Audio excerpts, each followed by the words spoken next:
ThaBoxingvoice.com. What broke him down? Was it just the body punching?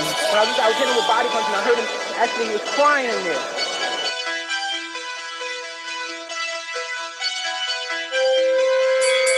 You're saying that Biggs was crying when you hit him? When did that happen? And perhaps the fourth round on. ThaBoxingvoice.com.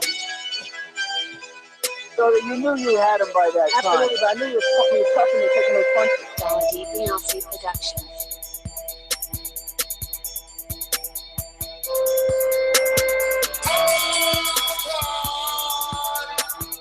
Making woman gestures like, oh. Let's go, champ. It's the champ. Yes, sir. Ladies and gentlemen, we are back with another edition of the Boxing Voice. And for those of you who might have thought there wasn't a lot of boxing to watch this weekend, you were sadly mistaken. Tons of overseas fights to talk about. We had Richard Commey. Remember him who took on Robert Easter? Well, he was facing Denis Shafikov. We also had Kubrat Pulev back in action versus the old in the tooth, Samuel Peters. We'll tell you all about that action and how those fights turned out.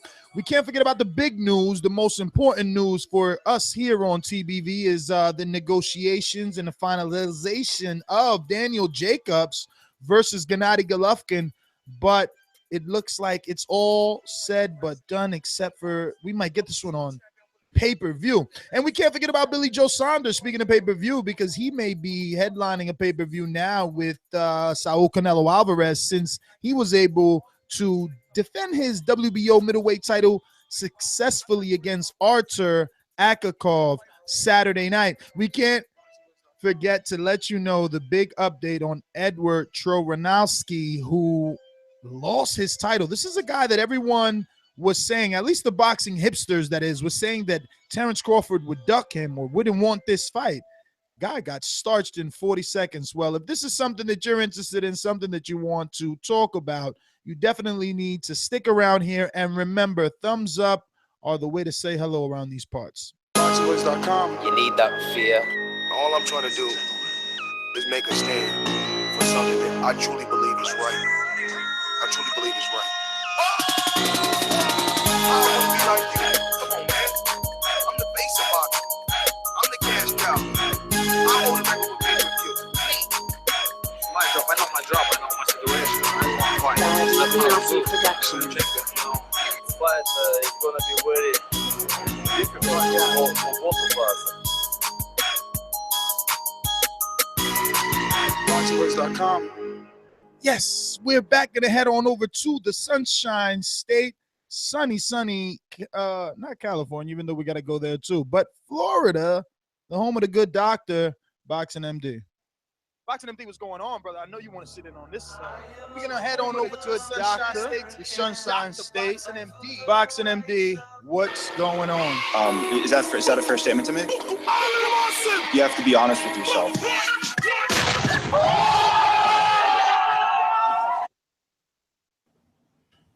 Russia was the place where there was boxing in. Luckily, Ness has Tiger Stream, but we all have the ability with the computer to tap into the internet and see some of those great fights that happen over in Russia.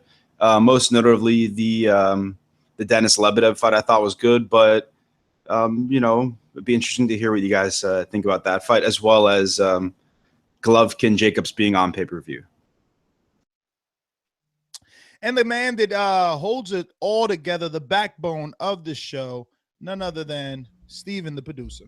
There'll be nothing but smooth sailing.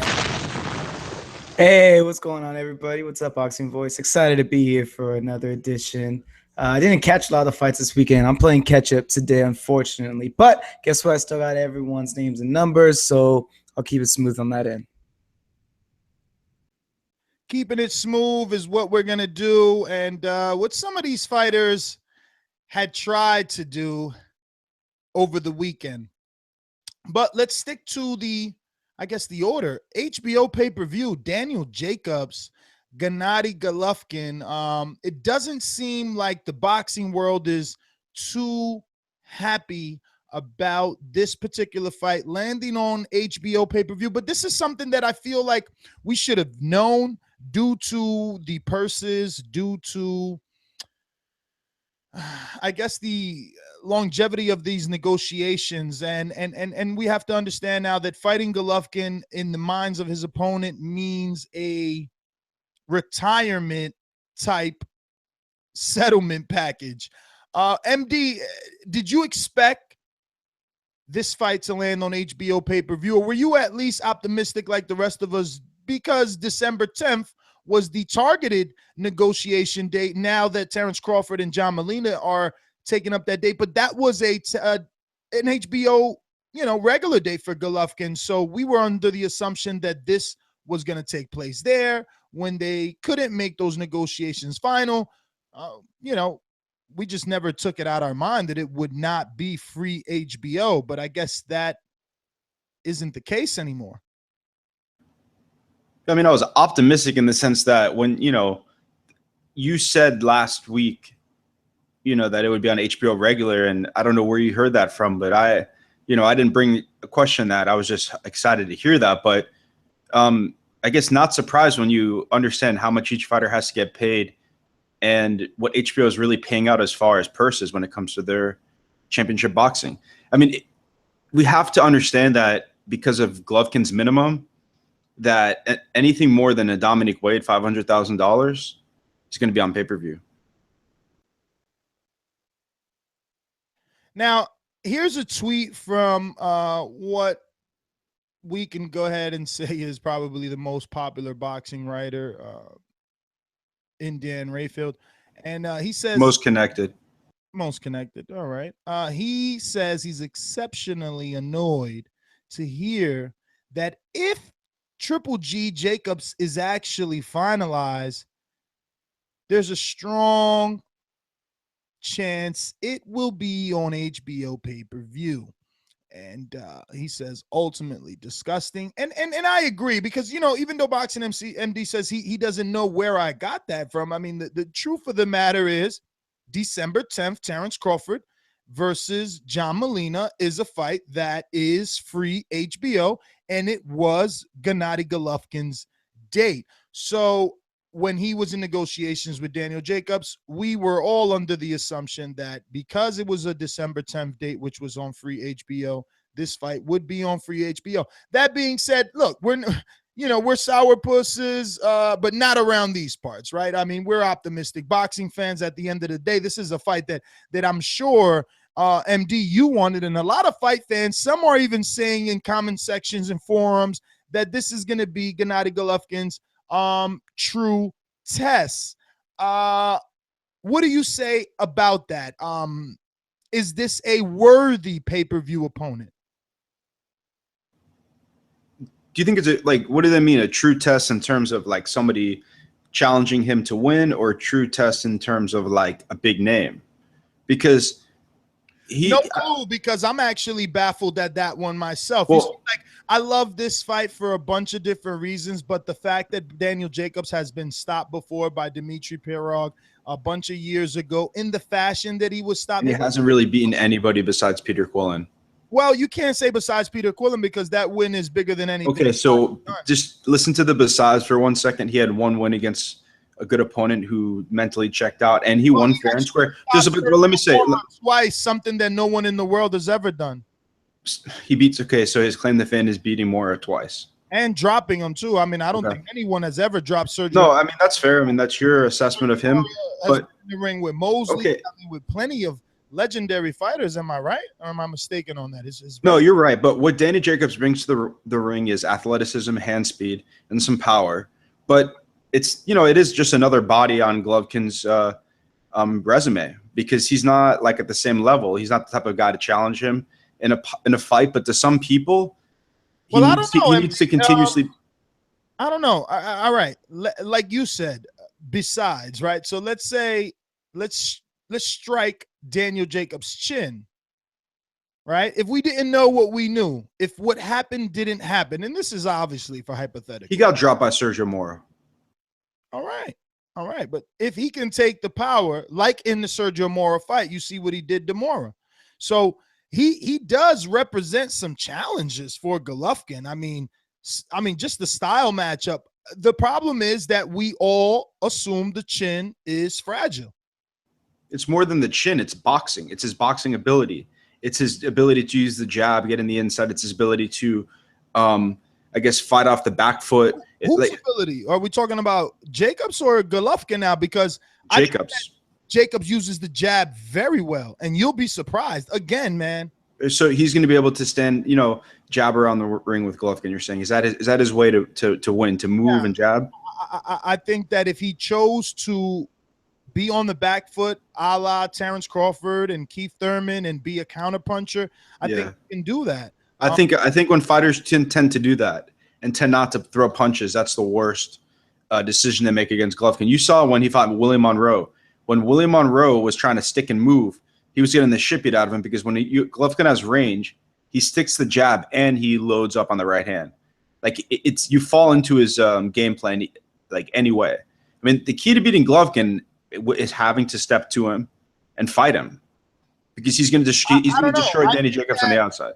I think that if you're Daniel Jacobs and you consistently keep a jab in Golovkin's face in a manner to make him shell up, which he does, regardless of whatever opponent you want to say, he doesn't fight at the same time. I mean, there are spots that you can, obviously reference to, like the Gill fight, right? Gill threw a punch, he threw a punch at the same time. He got hit, Gill got hit, so that's technically punching in between, but it's not typically something that he does. When you're attacking Golovkin, he's usually blocking. So that's when Jacobs can rack up points and then escape on his toes, right? But Golovkin is very good at cutting the ring off.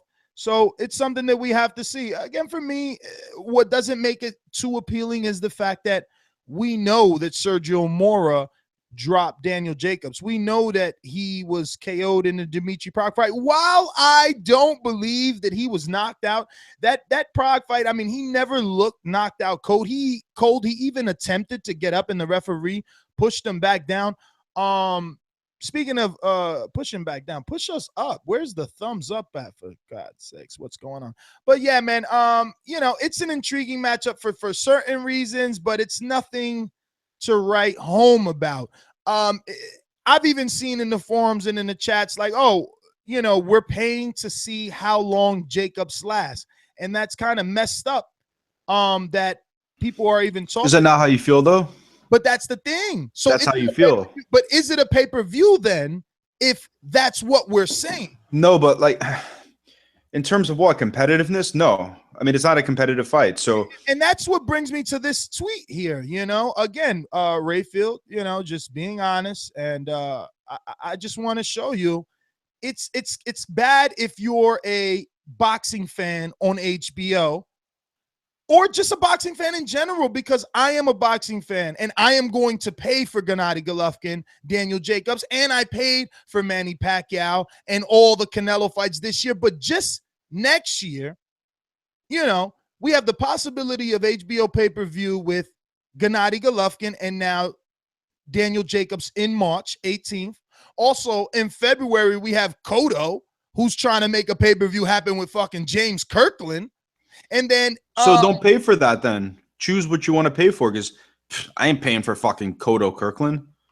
Listen, my friend, you can say choose to pay for whatever, but the fact still remains that the best fighters are fighting on HBO and they're not even fighting, top composition on HBO pay-per-view. So on top of the March Triple G and Daniel Jacobs fight, you also have an April Manny Pacquiao pay-per-view or one in May, right? So then you got the May Canelo Cinco de Mayo fight, right? And then on top of that, you got another Triple G June fight, right? No, actually, no, you got the Cinco de Mayo fight with Canelo that's not going to be Triple G. But then in June, you might get the War Kovalev rematch also on pay-per-view. And then let's not forget September is when you finally allegedly are going to get the Canelo Gennady also on pay-per-view. So it's just so we have 10. So we have about 10 pay-per-views this year, you're saying. Dude, but that's insane. That's like $1,000, man.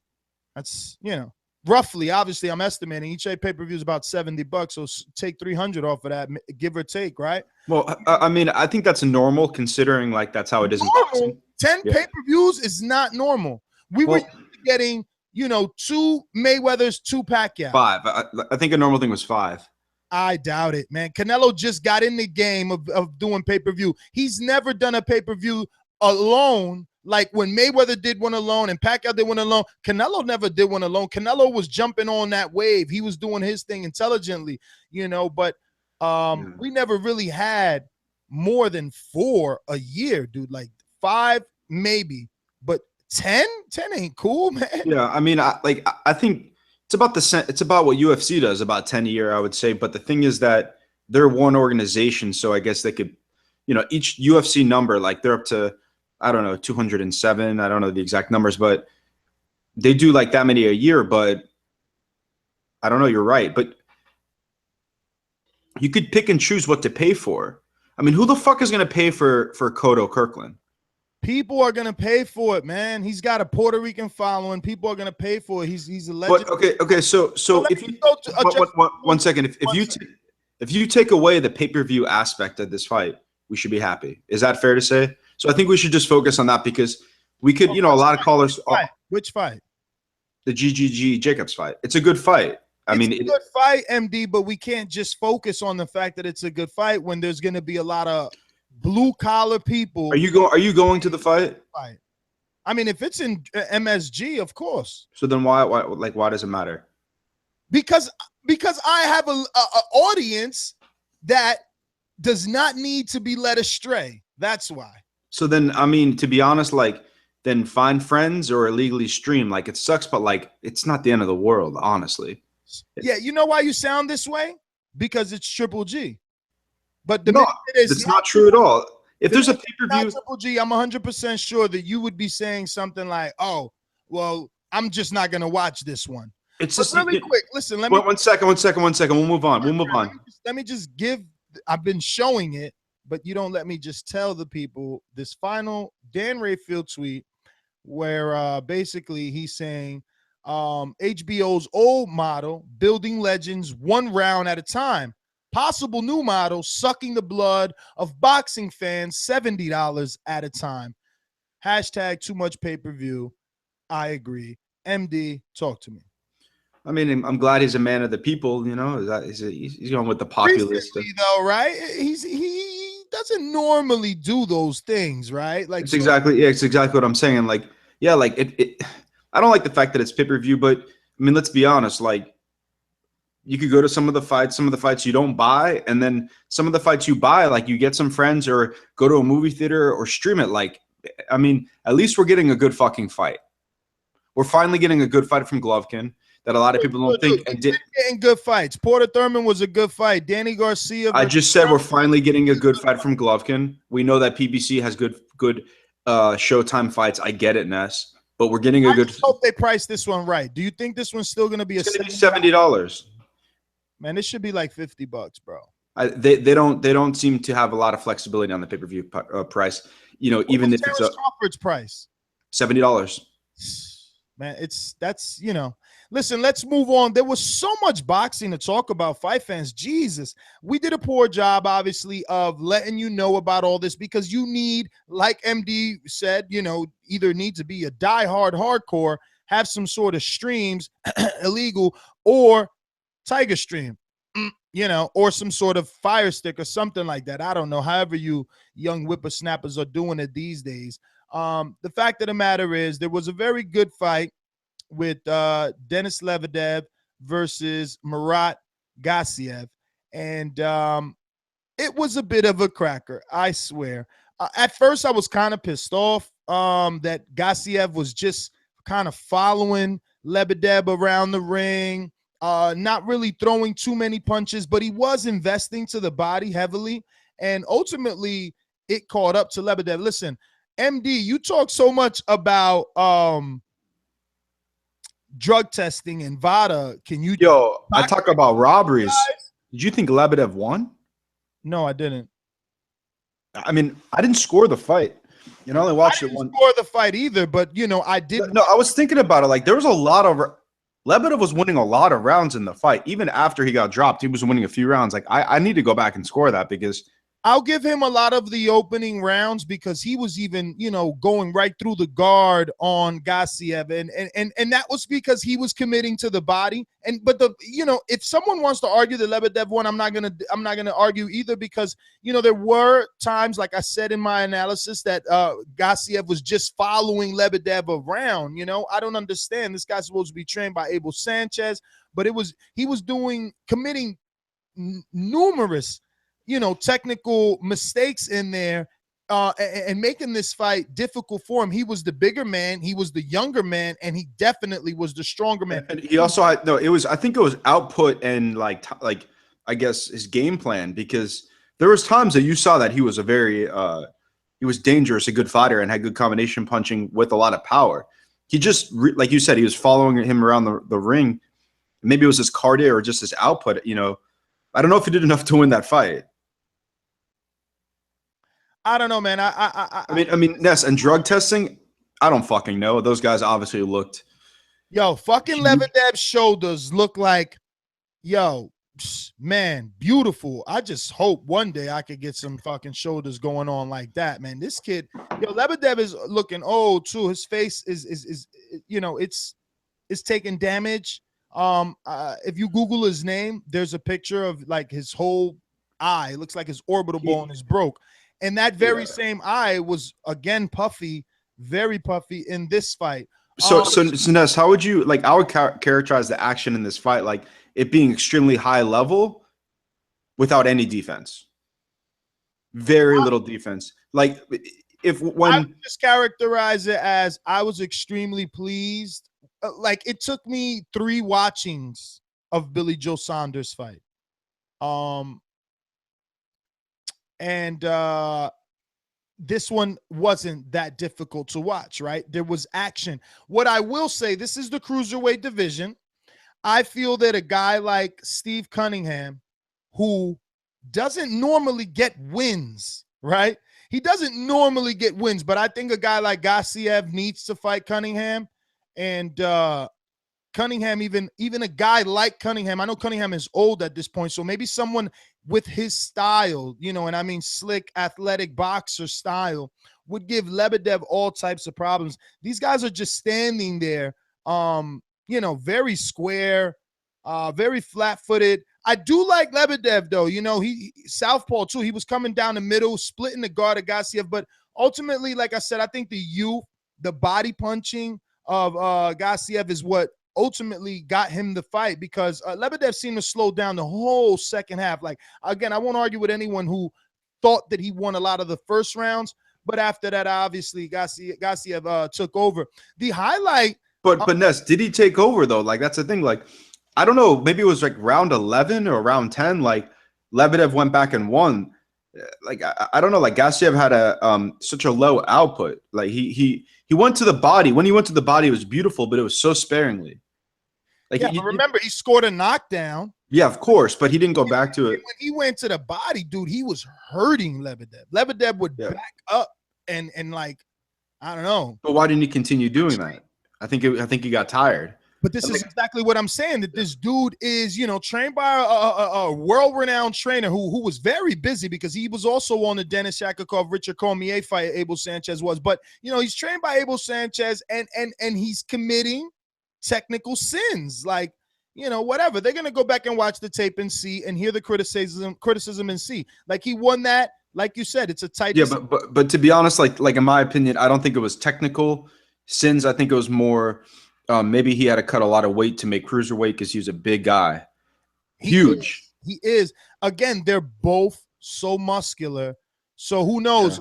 Yeah. So I think maybe his output, Lebedev is such a veteran and in incredible shape. Maybe, he just couldn't keep up cardiovascular wise, Yeah. And, it takes a lot of oxygen for all those muscles. Maybe they just gassed out. But that's what made this fight intriguing. They both kind of we're going at the same pace. So there was always action. It wasn't really that much, I guess, dead spots in that fight. I don't know. I don't even know where either of those guys goes. That division is never one that I've truly watched much. So I know that Ustek is in that division, and that's the new hot guy for all the boxing hipsters. So it would be interesting to see what he does with some. Well, I'll tell you where they stay is like it seems like they'll stay in Russia because that was a pretty filled stadium, and they seem pretty energetic about like having those guys fight there. Which obviously that fight over here would do nothing. Absolutely. Now on the undercard of that was someone that I was very interested in because of all the hype. And when I say hype, I'm not even talking mainstream hype. You wouldn't find any of that. I'm talking the boxing hipsters of the world, the people that call in the show with their nose in the air, who feel, you should know every single fighter that there is. So Eduard Troyanovsky, right? Am I pronouncing it right? Troyanovsky. He was on the undercard, and obviously this is the guy that most hipsters said Terrence Crawford would avoid, and that this guy would beat Terrence. So I was, glued to the television for this one. Shout out to Tiggy Stream, and I was surprised. I'm not gonna be critical of Eduard because anybody could get caught. It was like 40 seconds into the first round, and Indongo, right? Is it Indongo or Indongo? I mean, he landed a looping left hand, and the fight was over. It was a beautiful knockout. You got to check it out on our YouTube channel. I did an immediate reaction to it. I'm going to get Jeffrey also to give us the correct pronunciation on good old Eduard and that last name, and then we'll get one on Indongo, I think his name is Julius Indongo. Eduard Troyanovsky. Troyanovsky, yeah, so I was right. And I think the other one is Julius Indongo. Man, Julius definitely now puts himself on the map, and he's going to be a hot commodity. Julius Indongo. Indongo, okay. So Indongo becomes a hot commodity because now Top Rank is interested in this guy a lot, right? Top Rank is going to want him so they can try and unify the titles with Terrence Crawford, who's going to be fighting next Saturday on HBO, December 10th, taking on John Molina, the Gladiator. So if they don't listen, though, if they don't secure him for Crawford, they could always secure him for good old Jose Ramirez, who also fought last night, and he had 13,700 people watching him fight Kinda, some dude that we've only seen once on ESPN, Friday Night Fights. So Jose Ramirez is a really, really big draw. He looked good last night. He's been a lead sparring partner for Manny Pacquiao. Before this fight, I told you guys on Thursday, he had sparred something like 56 rounds to get Pacquiao ready for that Jesse Vargas fight in his own preparation. He looked really good last night. He had Marvin Sonario in the corner with him, or Simonio, whatever it is. The second in charge of Freddie Roach. And obviously, he's being there with Roach is soaking in all that knowledge. So again, Ramirez did good, but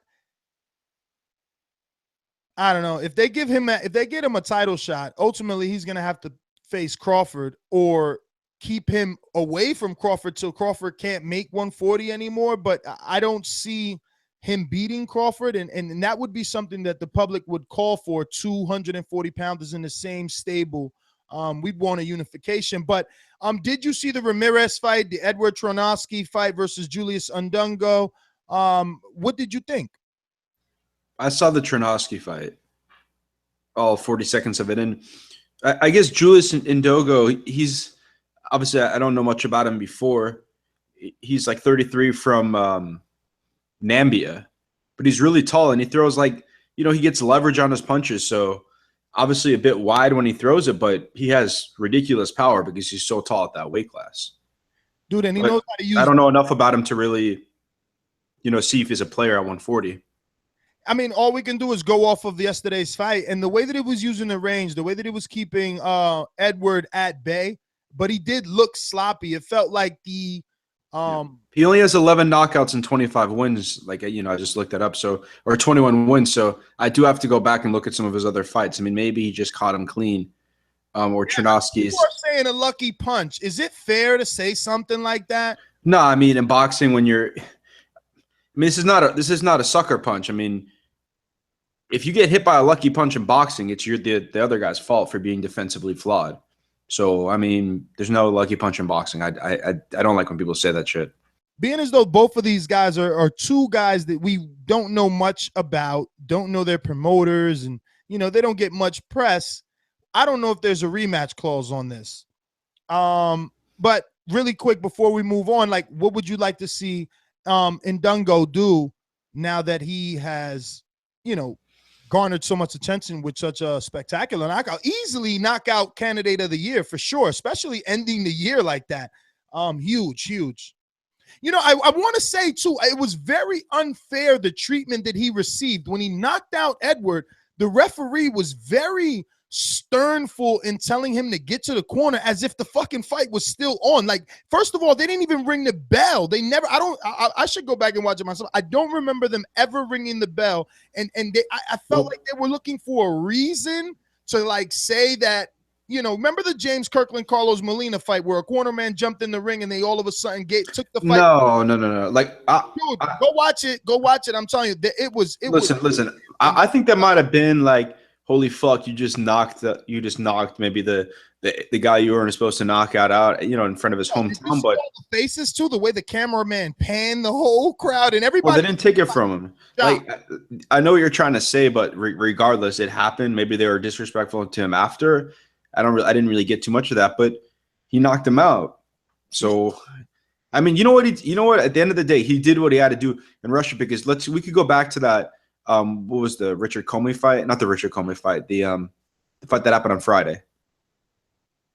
Which one?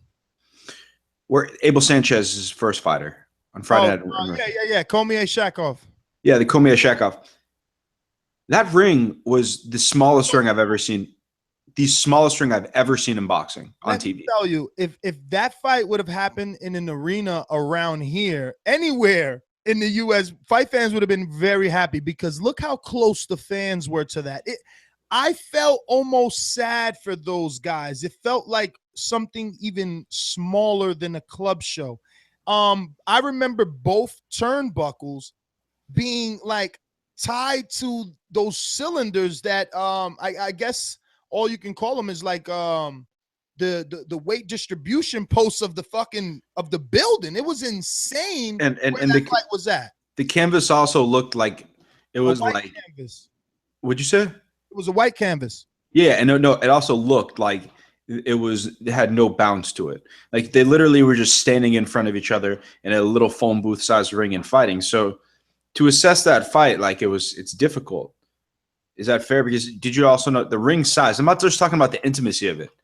I'm talking about the actual size of that ring. It was. Yeah, no, it was, but it made for an exciting fight, because it made Comey fight more than he would like, and it gave Shafikov that the fight that he needed, right?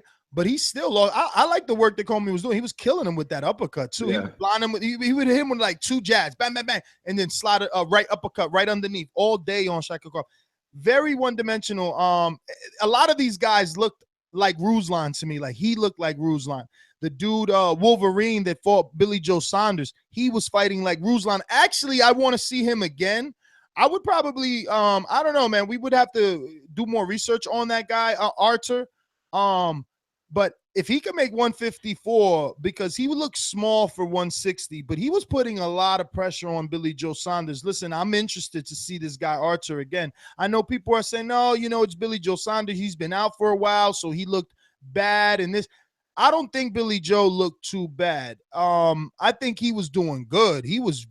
I think he was using his jab well, and he was even doubling and tripling it. He was landing the right hand. He was moving when he had to, but there was urgency in that camp, especially in the 11th and the 12th rounds. After the 10th, in the 10th, they wanted him. They was like, yo, Billy, you got to get these 2 rounds, 2 more rounds, 2 more. And they kept emphasizing it. He looked so out of shape. When he would throw punches, his chest would just, the way that it would move, it was like no muscle mass. I think this was a fat camp because he had so many postponements.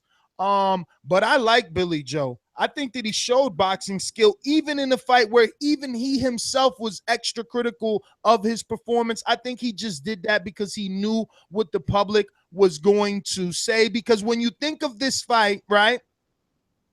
And here's the funny thing. You know, when you think of this fight, this is truly no different than any other tune-up fight, Alexander Brand, XYZ, and things of that nature, right?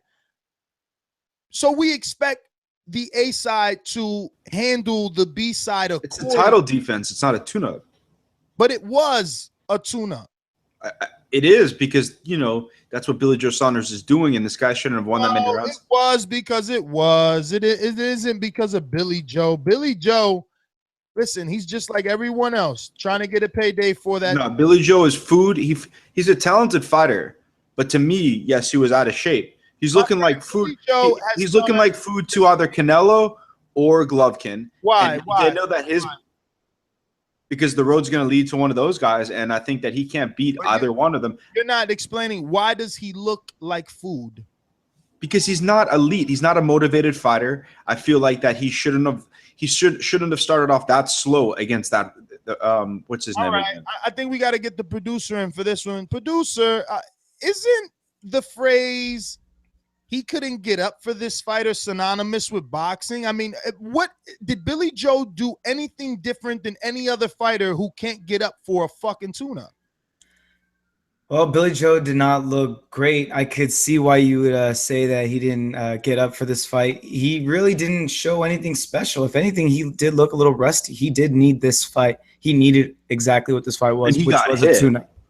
He did get hit, and that's what I'm saying. Like, his timing was off. You could see that. He was quicker than Akavov, and you could see that from the first round. Hell, fucking Billy could see that from the first round. But he wasn't able to press much with it. When he wanted to, he was able to back the guy up and put him on the ropes and land some combinations, but he didn't have the timing to land the big punch. He couldn't see or pull the trigger on the openings right. And that's why he ended up getting hit with some counter punches too, because he would just sit there with his hands down and wait for something to happen, but it never came. He didn't get up to do what he needed to do.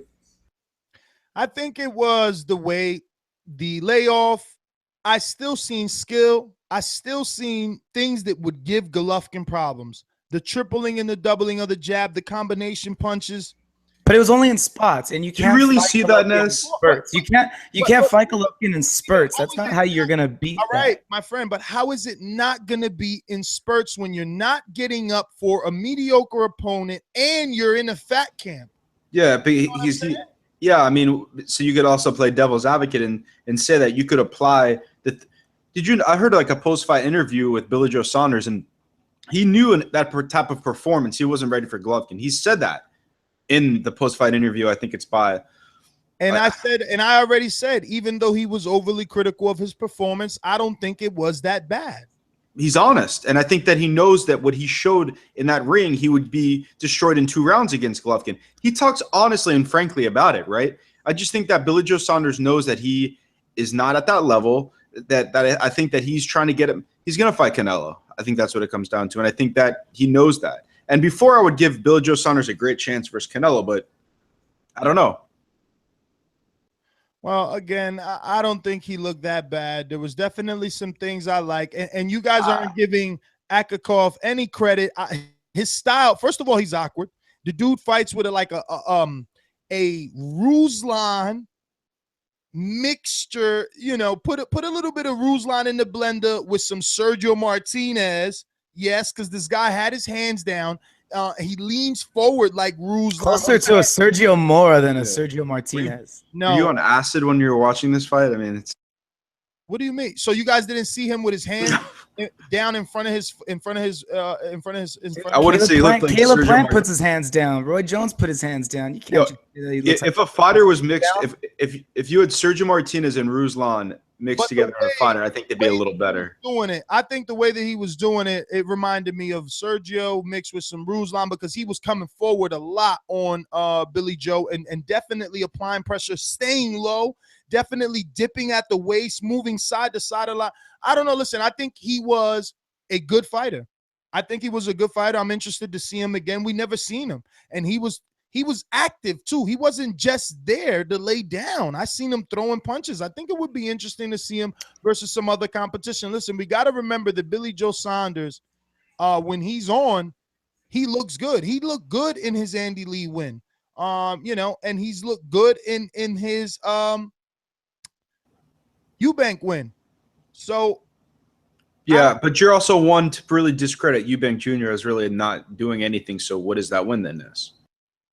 But that's what you're supposed to do versus guys that aren't on your level. See, he didn't show that yesterday because A, we didn't know how good Akavov is, and B, he's coming off of such a layoff, and all these postponements. It's difficult, man. And this guy isn't a sexy name. It's difficult to So do you think from Billy Joe Saunders' perspective that he's going to try to take the mandatory or voluntaries in which whatever that he gets to avoid the bigger fight? He has 2 mandatories, and I'm sure that his promoter is going to guide him in a way that he steers him towards Canelo. That's the obvious option. We've been talking about it. But he doesn't get the mandatories if he loses to Canelo. Well, he doesn't have to get the mandatories because he's going to go with the big Canelo fight. What I'm saying is, do you think that Billy Joe Saunders is going to take the 2 mandatories? I think he takes one. Wait out. I think he takes one because, listen, MD, he's not going to be able to fight Canelo until May. Well, then I think that pushes the timeline back in which maybe the September pay-per-view won't be GGG Canelo. No, listen, Saunders is in May. GGG is September. I don't see Billy Joe Saunders fighting again before May. Listen, when Canelo was going to fight him before, they were going to put Billy Joe on Canelo's undercard, remember? So they'll set it up again. Frank Warren just has to sign off. Listen, they know what they're doing, brother. Believe that. Moving along to Kubrat Pulev. I thought this guy was good, man. Every time I watch him, I'm starting to think that he's worse and worse. It's funny because the hipsters used to, before he lost to Latimer, it was like, oh, this guy. Huh? You think Pulev's worse and worse? Fuck yeah, man. Listen, he did beat this shit. Yo, did he not beat this shit out of? Yo, I wasn't critical of Billy Joe because it's understandable, but Pulev, he knocked him out in 4 rounds. Like, I don't know what the. Who did he knock out? Who are we talking about? Who did he knock out? Forgot his name. Corey Sanders. Who? Pulev? Yes, Pulev. Who did he knock out? What fight did I just watch? Samuel Peters. Oh, Samuel Peter. Samuel Peter. Yeah, that's what I meant. All right. And who the hell is Sam Peters? I mean, he was good once upon a time. Yeah, and Pulev outclassed. Yes, 38. He's 38. All right, so Pulev knocked him out. He didn't knock him out. Stop sitting here lying. Did you watch the fight or did you read the results? No, I watched the whole fight. All right, then. Well, he didn't knock him out. So he was.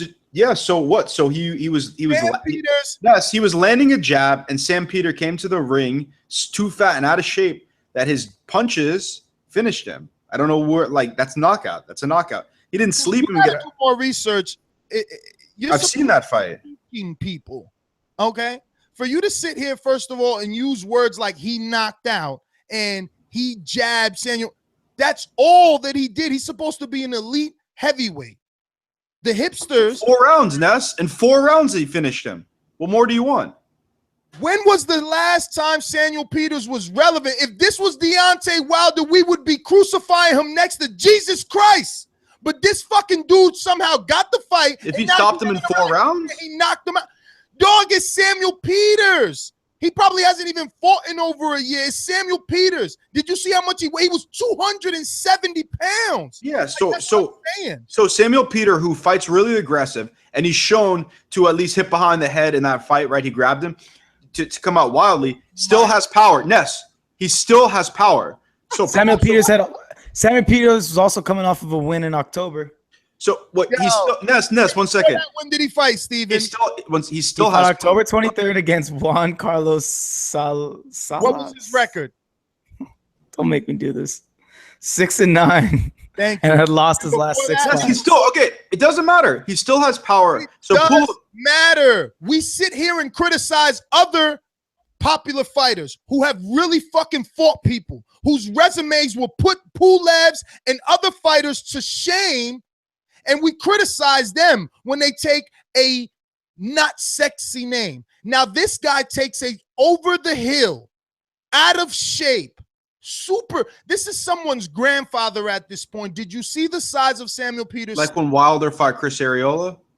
And you're going to tell me that Samuel Peters looks like Chris Arreola? Was he as competitive? Like when Wilder fought Chris Arreola? No, same shit, but different toilet. Has Chris Arreola ever quit? Has Chris Arreola ever quit? Because that's what the fuck Samuel Peters did yesterday, and that's why I'm upset that you're lying talking about knockout. He quit. I mean, they both have titties, Ness. Like, I don't know what, like. He was frustrated because he could not land, because he was too short, because he was too out of shape, and because Pulev kept a jab in his face, and he quit out of frustration. He came and got a check. This is what I'm saying about you. You pick and choose who you criticize. Are you crazy? No. I came to get a check. I'm not picking and choosing. Because the European fighter technically got a knockout. No. Are you going to let me talk? Or you're just going to try to yell over me or just yell in general? Because what I'm saying is you preface this whole thing is he had, oh, each time I see him, he's worse. He's shit. Okay, he knocked him out in 4 rounds. It wasn't the most impressive victory ever. But don't make it seem like that Pulev is a bum because of this. Dude. I mean, I just don't see where your logic is, where your analysis is from that. He got check hook slept by Vladimir. Then after that, he fights. That's Vladimir Klitschko, but continue. Yo, look his record up, man. Oh, my God. This guy, all you like to do is interrupt. Man. All you like to do is box rec and hate. Box rec and hate. I watched the fight. You didn't watch the fight. Yes, I did watch the fight. You're calling it a knockout when one guy quit. One guy who quit on the stool. Why? Why did he quit on the stool, Ness? Grandfather, and they said, you want to make some money? He said, fuck it. I could buy a new car with this. Ness, why did he quit on the stool? Because he's old and fat. And he was getting beaten up. Because the fight shouldn't have been sanctioned. I don't know. Bunch of reasons. I mean, you could argue on any of those things, but at the end of the day, he stopped them. So no, at the end of the day, he's a European fighter, so it's okay when it's a mismatch. That's Pulev would be by far the best fighter on Wilder's resume, if you want to know the truth. And how would what would make him better? Losing to Klitschko or beating Tony Thompson? Which one? Which one is more sexy to you? Body of work. Body of work. Okay, which body of work? Losing to Klitschko or beating Tony Thompson? I mean, both. Okay, really? So Derek Chisora, Tony Thompson, those are sexy enough names for you to make this guy's resume better. You know, I'm not even going to waste time with you. I'm not. I'm really not. No way, Jose. Hey, Steven, it's about that time. You know what to do. We're going to go out to these phone lines. We're going to go to 412. No, we're going to go to 4. I mean, you can call us at 425-569-5241. You tell me if I'm right. Thumbs up if I'm right. Has Pulev been looking good? Is Samuel Peters a credible name? First of all, why is he fighting? I never said any of these things, Ness. You're like, listen, you just came off as making it seem like that Pulev is a bum because he knocked out Samuel Peter in 4 rounds, right? I see him trying to stay undefeated in terms of after the loss to Klitschko long enough to get a big fight. Names like Maurice Harris, who has 20 losses, George Arias, who has 13 losses, Derek Chisora, we all know, but we know him to just lose, and now Samuel Peters. These are the people. You're talking about food. You're being disrespectful to the Billy Joe Saunders, who won his title off of Andy Lee, but you're not disrespectful to Kubrat Pulev, who has fighting someone's grandfather with a bread basket full of baking buns in the oven, dude. This dude's stomach was insane. I got the thumbnail. I made a thumbnail specific. I mean, you're harsher on Pulev fighting Samuel Peter than Denny Garcia fighting whoever the fuck. And there goes my reason. That is my logic. That is exactly what I was waiting for, but I didn't want to say it. Danny would get the hate, but Pulev, it's okay to be fighting this over-the-hill dude, huh? Because Pulev's trying to get a shot again. He's not the champion anymore, first off. Secondly, he knocked him out in 4 rounds. Like, I just don't see – he didn't go 12 rounds and whatever. Like, I just don't want you to fucking hate on a European fighter just because he lost to Klitschko. He dared to be great. He continues to say knockout when neither man even used a stool in the ring. This dude just – you know what? Come on, dude. You can't You can't say that, dude, because we all say that David Lemieux was knocked out by Rubio, and he clearly wasn't. He was on his fucking feet. It was his corner through in the towel. But we all used to clown Lemieux, saying he got knocked out by Rubio. Yeah, wasn't that ridiculous? Isn't that just so? Wouldn't we? No, not we all. Just Nestor Gibbs. Just like, yo, do you know who did get knocked out? Danny Jacobs versus Prague. He got knocked the fuck out. Wait a minute, Steven. When that fight was stopped, Lemieux was against the ropes, standing with Rubio wailing on him. Okay, that's all. We don't have to exaggerate anymore. We just need to give out the facts. Fucking Sam Peters landed. He landed. Yes, you can't even respect him to say his name properly. Samuel Peter. That's correct. All right. He landed punches on that final round. He even landed a behind the back shot. You know what I'm saying? About a headshot. So there was no, like, he wasn't hurt. He just quit out of frustration, and it's unfair. These guys need to. You don't think that jab you don't think that jab was good, decent on Pulev? Like, look, I know this. I know that Pulev had a year. Come on. Pulev had a year layoff after the Klitschko fight before he fought that George Arias guy. So I'll give him the pass on that. Maurice Harris, I'll give him a knock on that because there's no good reason why you're going to be fighting a guy with 20 losses when it's your second fight back during your rebuilding phase. Derek Chisora, he's a name. If you're going to be doing your rebuilding phase after you get your 2 fights to come back and get in the winning column, you got to fight a name. And then Derek Chisora, what better than? And then if you're going to build up, a fight against, let's see, yo, Chisora's from the fucking streets. Yo, listen, if you fight Chisora, fighting Peters is like a step backwards. Like, we already Ness, it's Samuel Peter. Dude, fighting him is a step backwards. End the story.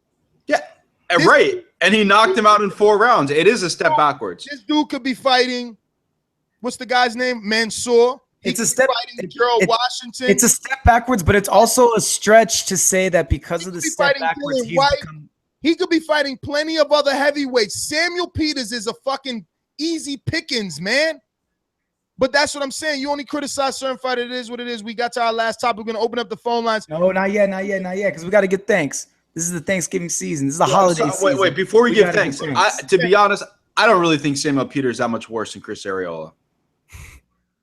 All right. Well, I really don't. I don't. Also, before we give thanks, I had to make an editor's note. Earlier in the podcast, we had mentioned that Canelo was not doing his solo pay-per-views while Pacquiao and Mayweather were still out and about, but that is actually not true. In 2014, Canelo had fought Erizandi Lara and Alfredo Angulo. I was live at the Angulo fight. I can't remember if that was pay-per-view, but I believe both of those fights were pay-per-view.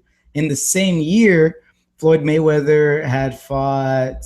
In 2014, he had fought Marcos Maidana, while Manny Pacquiao was fighting Chris Algieri and Timothy Bradley. Also in 2014 was Miguel Cotto. So Cotto, Pacquiao, Mayweather, and Canelo were all fighting pay-per-view in 2014. Look at Canelo being a young bull. I didn't expect that one. Well, see, that's why we pay the producer the big bucks. That's why we got him here, to make sure we don't spew some nonsense. Speaking of thanking, it isn't the Friendsgiving or anything like that. Yes, you're wrong then. Christmas. Sorry, but you're wrong. You were saying that we have an unprecedentedly high amount of pay-per-view numbers. This is just another day, another dollar boxing. I'm currently trying to research which year had the most, because I remember one year where I did pay out like, I don't know, like over $700. I'd say this is a continuing trend of bullshit, but I don't think this is something new. It's absolutely something new.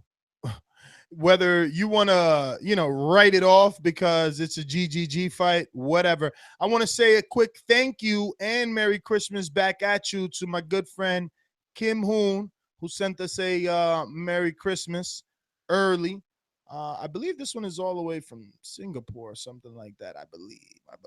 But Kim Hoon, thank you so much for continuing to be a loyal TBV listener. Steven, it's about that time. And then we're going to go to the phone lines. Remember, ladies and gentlemen, the number to call in is 1-425-569-5241. Press 1 only one time if you want to speak about our topics. Obviously, Gennady Golovkin, Daniel Jacobs. Looks like it's heading for HBO pay-per-view March 18th. And we want to hear your thoughts on the results with Denis Lebedev versus Murat Gassiev. In that decision, obviously the big spectacular knockout of Indongo over Troyanovsky or Troyanovsky. Steven, you ready? Yep, I'm ready. Here we go. Big thanks to these fine people. These calls are brought to you by our sponsor, El Camino Electrical Services, who have over 15 years of commercial electrical experience, servicing the whole Silicon Valley and the entire San Francisco Peninsula. Visit us at our website, elcaminoelectricalservices.com. Blackface, talk to us, my friend.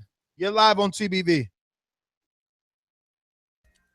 Nest, do you have the soundbite to play for the listeners now? As soon as they start, we ring the bell. Yo, this producer is gonna be like my favorite thing in the whole wide world. I always forget, so you're right. This guy's perfect. Blackface, your time's running. You got 1 round. Yeah, man, respect to everyone listening, past, present, or future. It's currently 12:58 in the AM over here in the UK. In regards to Daniel Jacobs and GGG, if you fight the best, most popular man in the division, you deserve to be compensated in the biggest check of your career, in my opinion.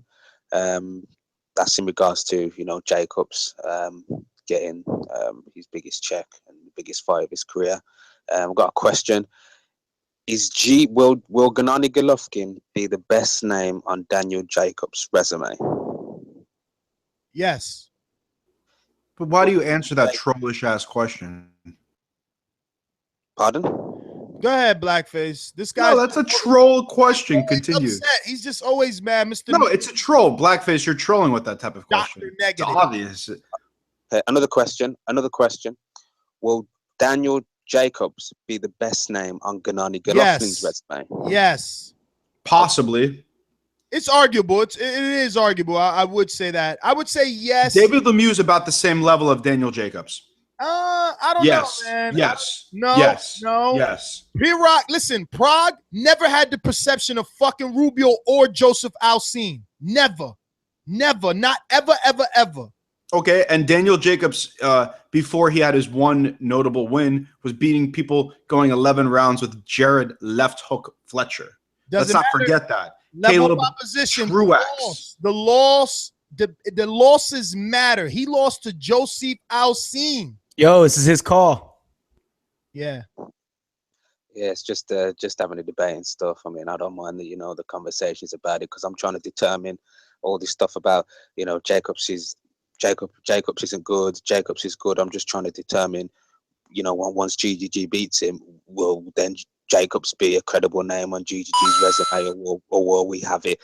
Jacobs wasn't anybody. He got knocked out before XYZ. And if Jacobs isn't the best name on his resume, who can GG put on his resume at 160? Who will be the best name on his resume, instead of having debates about Lemieux and De Gea? Blackface, they're gonna say it regardless. They're gonna say that regardless. It doesn't matter, man. Doesn't matter. If Daniel beats Gennady, they'll say that Gennady was a hype job all along. No, they won't. Man, no, they won't. No, they won't. That's ridiculous. It depends on what you're talking about. Well, who would ever say, can you tell me one person that would say that knows boxing? Because I think that everybody that knows boxing would give Daniel Jacobs. Oh, you just stole his call, man. You're horrible. 10 seconds, man. I saw some of the Pulev fight. Peters looks like one of those big black women whose back's always hurting and stuff. It's crazy, but yeah. I don't believe everything that I say. I expect you to question everything that you're told. That's what I do. I definitely see. That's what MD doesn't do. It should be noted that you both hijacked his call at one point. It was a communal hijack. All I did was come to his rescue. When MD starts, spewing his hatred, I gotta come defend him with some hatred. When I spit facts, man, your negativity. Everything is negative with you. You miss the negative. You know it. We know it. All the callers know it. How I'm Mr. Negative when you start the whole show bitching about a pay-per-view fight when I'm like, it's good, a good fight. And you're like, hey, we should be paying money for it. I mean, we're so oppressed. Oh, nobody could afford $70 for a pay-per-view. That's a point. That's point MD. Hey, Steven. I was point MD. Yeah, you want to point MD? Check this out. I wonder what the betting line in Vegas had that MD would be saying that this pay-per-view isn't a bad payper-view, being the Golovkin one. Come on, man. What? I mean, it was like 7-1 that you was gonna come in here. Are you kidding me? Come on. Yeah, but I mean, the fact is, like, the sad part about it. But a negative person like yourself. 1 second. But a negative person like yourself chooses to focus on the negativity about a fight. That is a good fight, and you know that's what I have to say about that one. It's a good fight. Listen, I'm not choosing to focus on any negativity. We're gonna have callers, although critical of pay-per-views. Always critical. We're gonna have callers that pick Danny Jacobs next. Listen, I was critical of Jesse Vargas versus Manny Pacquiao. I'm critical over all pay-per-views, man. We have to be. But you know the difference between Golovkin and worthy for us to pay per the viewership of that fucking product. It needs. But you did not think that Klitschko Ward was pay-per-view worthy either, so. Klitschko Ward? You mean Kovalev Ward? Yeah, that's what I meant. You thought Kovalev Ward wasn't pay-per-view either. I mean, stylistically, you've seen it. It wasn't, right? But contextually, that's all what I'm saying. Like your bar for pay-per-views is really just if Floyd Mayweather and Pacquiao fight. Superstar. You got to be Canelo. You got to be Pacquiao. No, superstar versus superstar. You got to be, Cotto. It's got to be sexy names, man. Lemieux is not a fucking pay-per-view star, and neither is Jacobs. I'm sorry. Jacobs is not. Can it be sold and masqueraded as a fucking pay-per-view because Jacob has a backstory with the cancer and all that, and Gennady's already, a pretty popular guy? Yes, it could be. Now you're finally factoring in the story. Thank God. What story? What story? I've always factored in Jacob's story. That's what I was holding on to. What are you talking about? That's what I'm saying. Like, you've always been like, yo, you've been disrespectful to Danny Jacobs. Why don't you worry about his story? And now that it's marketability, my friend. Without then you shouldn't be complaining about pay-per-view. That's my point. His story is going to sell tickets in New York City. And his story is going to sell pay-per-views, God willing. Because you guys are so negative. Even if I didn't think Ward Kovalev was a good fight or a good pay-per-view fight, I wanted to do good because this is a sport that I watch. I don't watch fucking cricket or football or none of that other hippity hop shit. Anyway, let me get to some callers, man. This guy MD, he knows how to pull me back in. Alex, talk to us all the way on Skype. Where are you from? Australia, I believe, right? Alex in Australia, talk to us. Yo, yeah, it's me from Australia. I'll give my quick opinion. I think Ness is completely right, man. You are extremely biased when it comes to Golovkin. But I mean, I also see where MD's coming from too, in the sense that Golovkin's got that style where it's a very marketable style, I mean, can you really complain about paying for a fighter that tries his hardest to fight the top level competition and knocks everyone out? It's very hard to complain, especially when he's fighting what would seem to be probably at least top 3 in the division, like we're talking about 2 of the best in the division. I mean, don't get me wrong, I wouldn't want to pay for it particularly, but it's hard to complain when it's 2 of the best in a division, Anyway, as well, in saying that, of course I'd pick Golovkin. I'm not too concerned with the fight because I think Golovkin's going to win easy, and I'm not very happy because I'd personally like to see Golovkin in there with someone more skilled. I don't think anyone in the 160-pound division will beat him. I think you have to be a skilled. Like, I don't think Golovkin's defense is very great. I don't think he moves his head a lot. I think he's very hittable. So I feel that when he does come to that top level competition, your Andre Wards, that kind of stuff. I mean, not even Canelo. Canelo's not at the top yet, I don't think, but I don't think anyone around that division can beat him, but maybe at 175 Ward or Kovalev or something. But yeah, it's my call. Alex, thank you as always, man. Great call. I want to remind everyone, if you're watching this in the present, future, or past, hit that thumbs up button. If you're listening to this on iTunes, those 5-star reviews are very important. And now that we have the good old Steven, we will definitely make sure to read the good reviews and even the very critical reviews on the show, giving your name and a shout out. We're going to get out to these phone lines. Oh, I'm happy to see that number in the queue. I told y'all a long time ago, the Kirkland will go down 3 rounds. All right, strap me up. Who's next? I got milk, baby. Yo, it's the Milkman. Milkman, what's up, my friend? Hey, man, what's popping? So, y'all wanted to know if Golovkin and Jacobs was a pay-per-view worthy fight. It's all subjective, man. It's all about what you look for in a fight. For me, it's not worth paying for. It's kind of like tuning into a show or a movie where you have a pretty good idea of what's going to happen. You might not know all the twists and turns, but you know how it might end. So it doesn't just get me that excited. Now, what I would willingly pay my money for is Rios Ortiz. That gets me excited. That moves me. It's a hell of a backstory.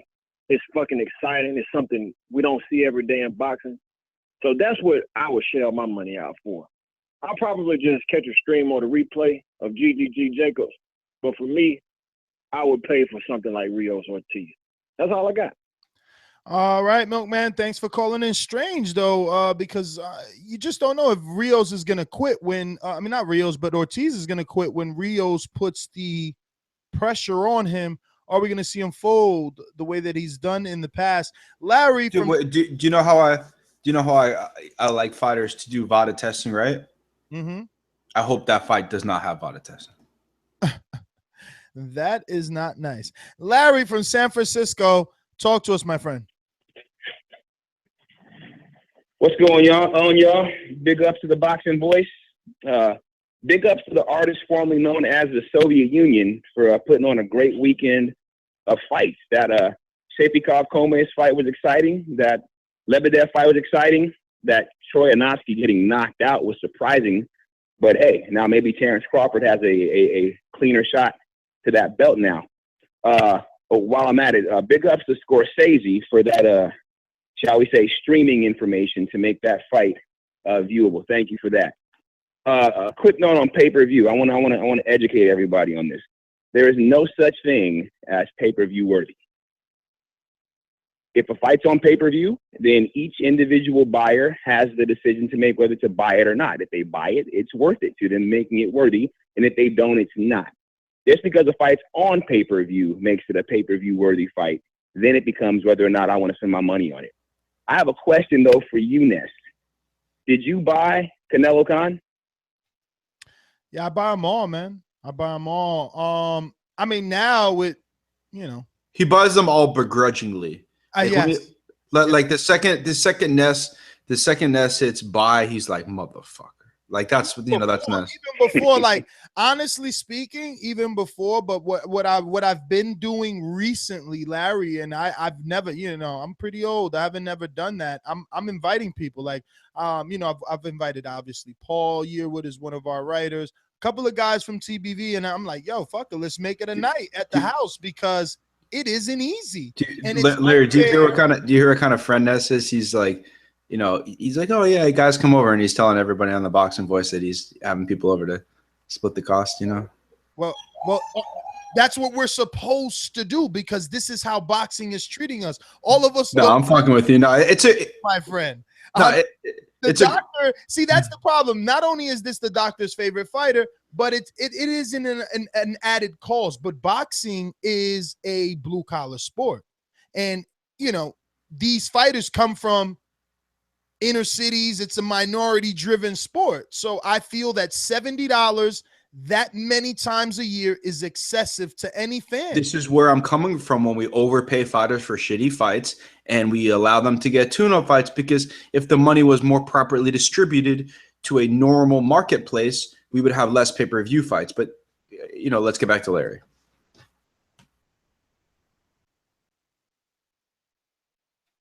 Larry. I think Larry actually dropped, guys. I got a notification. Larry dropped. We got to remember this bell. I'm slipping like crazy with this bell. All right, you know what I'm saying? I'm trying to get. I still got the old school timer clock, and we'll still cut it for anybody. Unfortunately, if we don't get that one. Yourself? Didn't he send? I'm trying to upload it. He sent it to me, but it's not uploading from my end onto Blog Talk. Unfortunately, I'll do it on my end. We're gonna get out to Marcus, Copy. Washington D.C. Yo, what's up, y'all? Boxing Voice shout out. I'm going quick with the bell. Listen, a pay-per-view purchase is like a vote. If you don't buy it, it's supposed to also send a message whether you as the consumer are appreciating sending the message to the promoters whether this is a good product. So that's in essence whether something's pay-per-view worthy, like the caller before said. If you buy it, you think it is. If you don't, you don't. I'm disappointed if it goes on pay-per-view, but too many people like Ness who keep telling people like Danny Jacobs that you're supposed to get more money every fight once it's established that you got 1.5 for coins. You knew the model. You knew the only way the model. You knew the only way model was going to work that this fight was going to take place was for it to go to pay-per-view because Danny Jacobs already had given you the lead up when he called Golovkin out in June. Since that time, they were negotiating after September 10th when Golovkin beat Brook. He asked for everything to let you know it was going to go that way on the fight. He was holding the fight hostage. He asked for a tune-up initially. Yo, Ness, you wanted 40%. You see what I'm saying? So you know that the regular HBO, most of the time, regular HBO budget for a fight like that is $3.5 million, $4 million. When Canelo's money went out, it went up to $5 million. Everybody knows, and everybody knows. In the last call when I said that, you said speculation.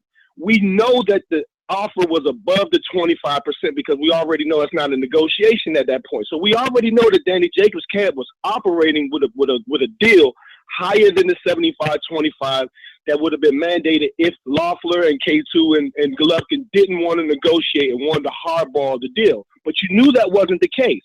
So now we miss Golovkin in the December 10th. They push it to the next year's budget, and then now the new model is this: 100,000 pay-per-view buys at $60 or $70 for HD, pays for fighters like Danny Jacobs to get their 2 or 2.3 million, and in essence give Golovkin $5 million. We just saw it with a 160,000 buy Ward Kovalev. Ward got 5, Kovalev got 2. Everyone's been asking Rock Nation, did you all make enough on that pay-per-view to pay this man this money? And when pundits don't call these fighters out, like you've been doing recently, Ness, for overvaluating themselves and what they deserve for walking in the ring every time, will keep getting higher amounts of pay-per-views because now HBO say, you know what? Why should we pay for it? We'll make the fans pay for it, and we'll still take the 7% off the break for everything that happens. So it will stop when people like yourself say, you know what, I'm not buying. As a pundit, I understand you all have to buy to support the sport, to analyze the sport. But for me, I'm not doing it until they say, you know what, these PPVs are so bad, I'm going to stop putting these on until we can start getting fans back, getting fights consistently, doing 400K or better. That's all I have to say. You see, Ness, you're so worried about Daniel Jacobs feeding his family, which is bullshit because he's a fucking millionaire and will be a millionaire after this fight, that you then are now crying poverty of the boxing community because they're blue collar and can't afford to pay for this pay-per-view fight. That caller destroyed you. Yes, MD, the caller destroyed me. Whatever. He took a different angle. He took a different angle of my, I guess, crunching numbers and evaluating fighters, overvaluating themselves, which is what I always say, and how it's affecting us as boxing fans, right? So again, what I do want to say is that you guys could give thumbs up even when you hear a great caller like Marcus call in, even though MD is so quick to say, the caller killed me. His name is Marcus from DC. But what does it matter? Everybody who calls in is equal. Everybody who calls in is equal and part of. And that's okay. Yeah, what I'm saying is that every caller that calls in is part of the Boxing Voice community, which everybody should hit thumbs up who's listening, and it helps with the visibility of the show. So, Well, I just think you get emotional when it's this subject. Just remember that there are other topics outside of the blood pressure is very low. Negotiations, ladies and gentlemen. We do have some very good fights that took place this weekend. But yeah, we're gonna go back out to these phone lines. We got a couple of more alumni. If you know like I know, you should lie low. Killer, I used to get it in Ohio. Yeah. I guess I'm gonna start off with a hot topic, man. With the Triple G, Danny Jacobs, man. No, it shouldn't be on pay-per-view. We should be upset, but I've been upset with some of these pay-per-view cards. This is going back with Manny Pacquiao fighting Tim Bradley and Marquez, a total of 7 times between the two. So we've been paying for things we shouldn't be paying for, and this is the end result. This is the end result. This is just what the product is. The product is getting weaker and weaker and weaker on pay-per-view because we've been supporting like the Bob Barums, giving us these whack fights. So it's not. I mean, it's not about overvaluing yourself or asking for too much money. Us as fans has been buying these fights we shouldn't be fighting. They ain't got nothing to do with Danny Jacobs or PVC or anything. This is what us as fans have been supporting for a long time, and now they just getting worse with it. And I guess to the whole aspect of it, this Triple G's like first test. Yeah, this is his first test, definitely. Styles make fights, and the one thing that Triple G has always fought is somebody's kind of coming straight forward. I mean, the only slick fighter he's fought is somebody who's coming up from 154, and that's Willie Monroe. So he's yet to fight that style, especially if somebody of any elite athletic ability. Now, the only question is Danny Jacobs' chin, and that's the only thing that's going to really be in question. But beyond that is, can Triple G take a punch from a real 160 athletic fighter? That's the question we all trying to find out. Not from a 147, not from a swolled up 154, from a true big 160. Can he sit in there and take those punches right on the face and keep coming forward like he does with the little guys? That's my call. Jay Will, thank you for calling in. Nes, do you ask that question, or do you already know that answer? What, can Triple G take the punch? Yeah, like I really think that's it's confusing why he still has that question to be asked, in my opinion. Why? Because we've seen Triple G because you got punch from Stevens and Lemieux and pretty much everybody else who he's fought, and I've never seen a fighter take punches like that. I don't know. I don't know, man. You really held this guy in such a. Hey, I'm surprised. How come we haven't brought up speculations on numbers? You're just such a hater, Ness. You're just such a hater. It's sad. You're the much more negative. If they if they go to pay-per-view, do you think they would be good numbers? Oh, I mean, because right now Andre we just Ward. want reaction right now. We want the reaction. That's how many numbers is that story gonna bring? Come on, let's hear that one. What? How many numbers does it do? I just want to hear the story in itself. Does the story in itself bring 10, 15,000? What would you I don't know. I mean, I would hope that you're being optimistic about it. Let me get to class inbound here. Yo, what's up, TBV? Real quickly, just an announcement. So my date to boot camp has shifted, so I'll actually be leaving for boot camp by next Wednesday. So yeah, exciting. But wait. Boot camp for what? Hold on. Boot camp for what? For the Navy. Like I told you, like when I called in, I was leaving in March, but my recruiter called that they needed spots filled. And so I'm leaving for basic in December in next Wednesday. Not this Wednesday, but the Wednesday following. Oh shit, dude! They're gonna let you take an iPod or something over there. How are you gonna listen to the show? Because they're gonna make you do a bunch of PT. You're gonna need that show for them long runs. Damn, all them Navy. Wait, you got to do a lot of water shit in the Navy too, no? Oof. You don't need a waterproof case for your iPod. I'm going in. Well, yeah, I'm going in for sub, but like they're trying to get me to maybe look at a secondary for like diving or anything like that. But it's just a caution, just in case my job doesn't go fully through. But anyway, so let's get talking to these fights. So real talk. So with Pulev, honestly, I mean, come on, like with MD, the one thing I'll agree with him on is like Triple G has already taken shots from Stevens, from David Lemieux. Those are full 160 pounders. Those guys hit hard. If they hit any regular person, they probably really go down. You don't want to take shots from them. So that shouldn't even be a question. As for this whole, like Pulev fighting this guy, Peters, or like whatever, like, MD, you talked about like Chris Arreola. Wait, it's Samuel Peter again. Better, Samuel Peter. Like, yeah. Okay, all right, you're right. But Samuel Peters, but like he Eric Molina is better than anyone Pulev has fought on his list. I could be honest right now. Tony Thompson, and then you have Tony Thompson and you have Derek Chisora. Compare that to like people who thought they were bums, like Duhaupas and Molina. What two fighters are better? What? Duhaupas or Molina? Duhaupas and Molina versus Tony Thompson or Derek Chisora. Who's better? Which fighters are better? Listen, I'm not arguing that one has a better resume than the other. I'm saying that if you combine the eye test and what they've done, I would assume that Pulev is probably the best opponent that I would say. If they were to fight right now, Pulev versus Eric Molina, I'd pick Pulev.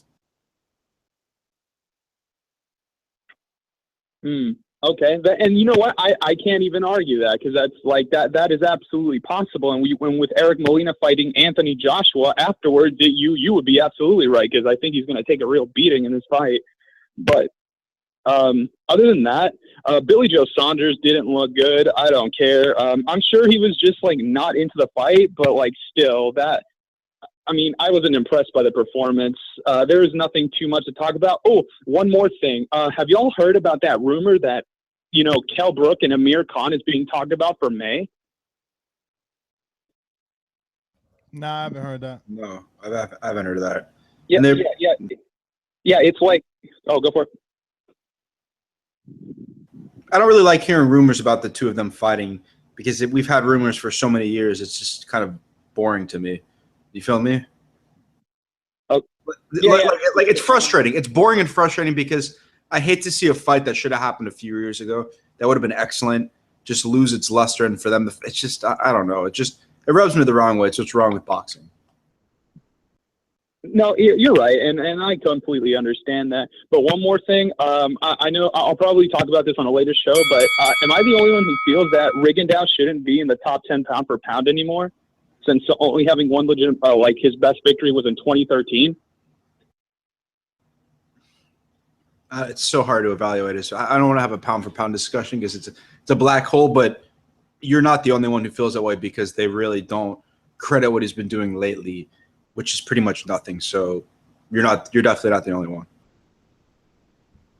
Really quick, before we get to any other calls, I want to just go back to the Pulev situation so that people that stuck around this long into the show can get a full assessment of what it is and my reasons for being critical. Not only is it that Samuel Peter isn't in tip-top shape and is over the hill, but it was the way Pulev was fighting in the fight. That's why I felt like MD obviously didn't watch it, because it wasn't appealing. So much criticism we give to Vladimir Klitschko for the overuse. You don't think I watched the fight? I'm not ringside Robbie, you know what I'm saying? Like, so much criticism that we give to Vladimir Klitschko for the overuse of the jab and holding. Well, Pulev is no different. This dude initiated hundreds. Did you see how Samuel? Okay, did you watch the fight now? So I'm confused if you watched the fight or not. Did you see Samuel Peters' method of attack behind the head? I seen that. No, I'm not talking about him hitting behind the head, because that was already after the clinch. I'm talking about when he literally, like, he'll throw punches with like one arm in front of the other arm. So he'll have one arm extended. He just literally puts his head down and throws punches. Exactly. So when you're a boxer, it is your right to step forward to clinch the guy who's coming reckless. Or you could step back and land an uppercut, or you could step forward and back hook. Well, you could dare to be great, or you could be boring in the galoof. And he stopped them in 4 rounds. Yeah, but he didn't, did he? All he did was outlast him. He stopped them in 4 rounds. See, I tried to, and it's okay. I love it. I love that this guy likes to be the opposite of me, but I waited this long to try and give it even further analysis of that fight. I'm gonna have to actually tell you guys to watch it for yourself. MD's obviously not gonna allow me to tell you the truth, which is Pulev is just negativity. That's what it is. Negativity. I feel the energy. Bad. One right hand every 10-15 jabs, and he clinches a lot. And, you know, I would, since this guy loves him so much and he talks about how this would be the best name on Wilder's resume, I would love Pulev to step in the ring with Wilder. I have Bulgarian bias. Hey, we will be sending Pulev back wherever he's from if he fights Wilder. Ness, can you tell me a country that Bulgaria is located next to? I'm telling you, next day special delivery. Can you tell me where Bulgaria is? I just want to know where's Bulgaria. All I know is he's not from where Wilder is. Where's that? Go to Donald from Richmond, California. Talk to us, Donald.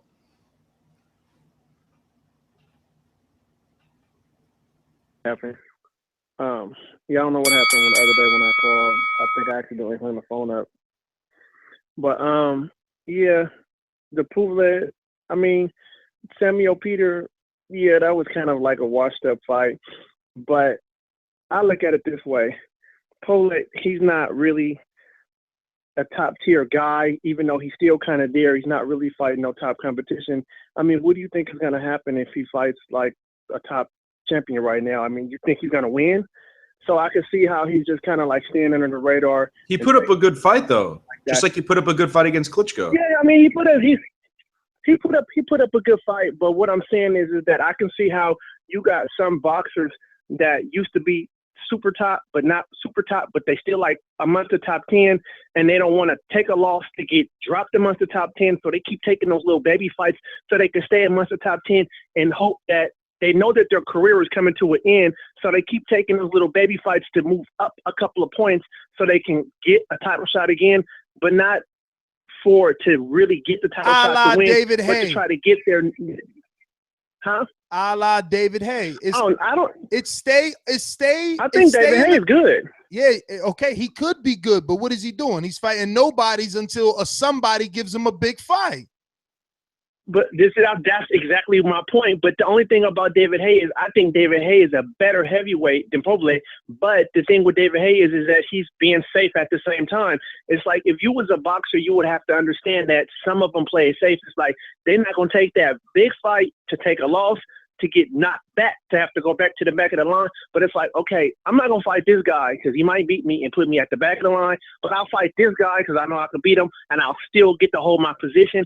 And like I said, you got some of those boxers that you don't know at the point in their career, are they thinking about retirement, or are they knowing potentially to themselves that they're washed up.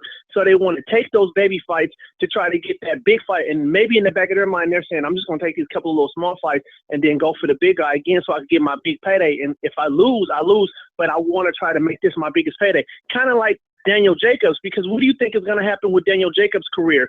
When Daniel Jacobs goes in to fight Golovkin, and if he goes in there and he gets knocked out and he loses and he doesn't have that WBO no more because they're trying to relinquish that to make Gennady Golovkin beat on the champion, I mean, Daniel Jacobs is just going to be another middleweight that got beat by Gennady Golovkin, who's going to be on the top, on the tier, but he's not really going to be nobody. Nobody's going to really be talking about Daniel Jacobs no more once he goes in there and he loses to Golovkin and he doesn't have that WBO no more, right?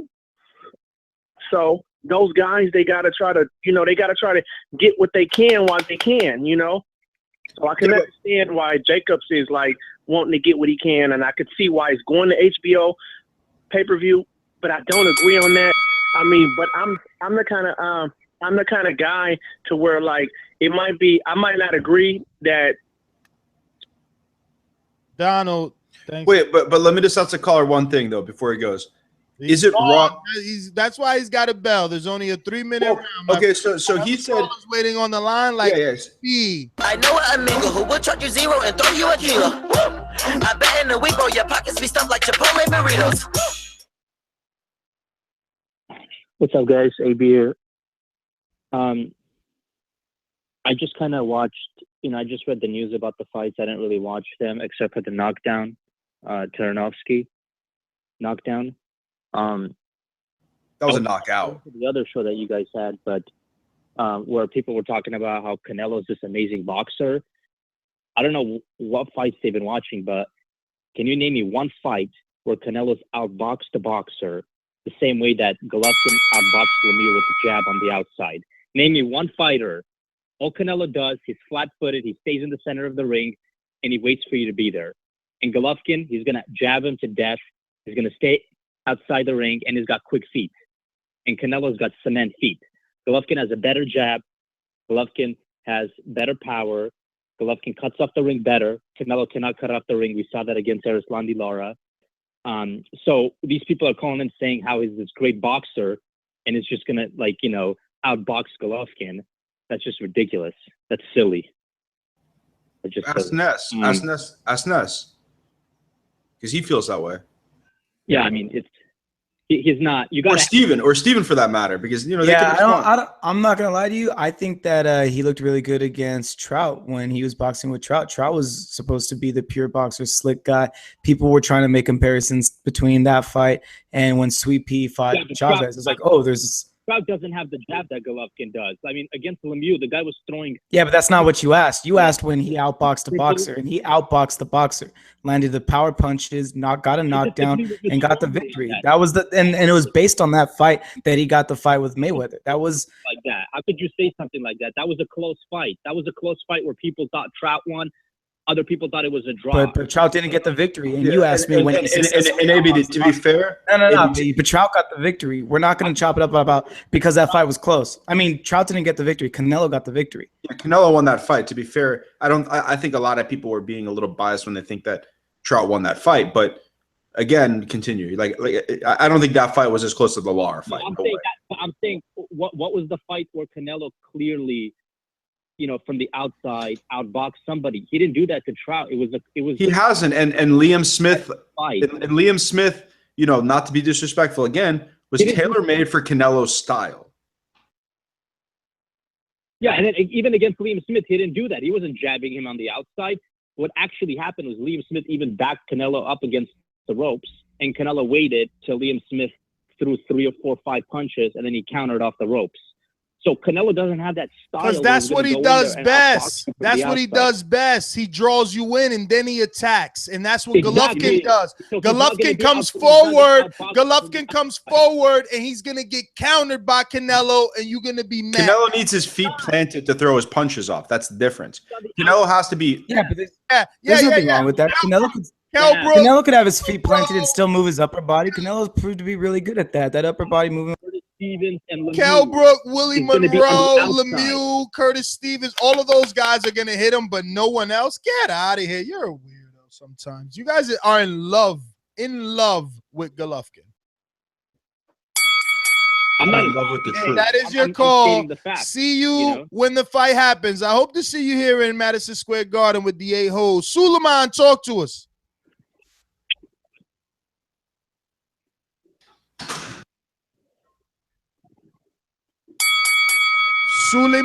Suleiman, are you there? We hear how you doing? All right.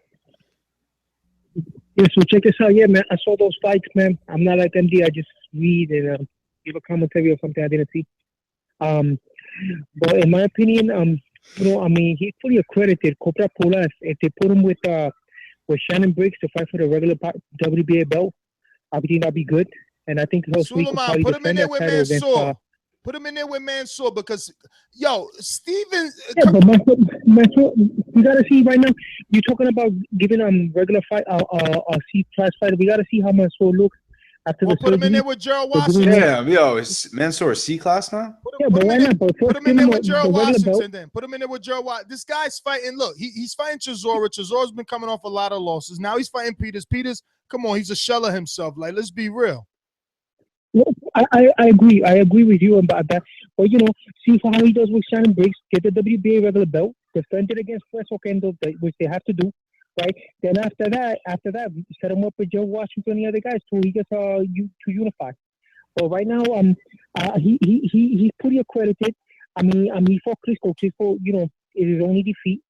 And, you know, I would like to see him be a match right now because he got a WBA. Suleiman, would you give Briggs a chance in that fight? Yo, let me just interrupt here, Suleiman. You know why Vladimir Klitschko is his only defeat? Because he's doing the same thing all other notable names do. They just linger around their division, staying in the win column so that the big names could say, oh, Pulev is there, and people think he's credible. let me fight him, but he hasn't been fighting nobody. Okay, but wait, can I interrupt for a minute? Can I interrupt?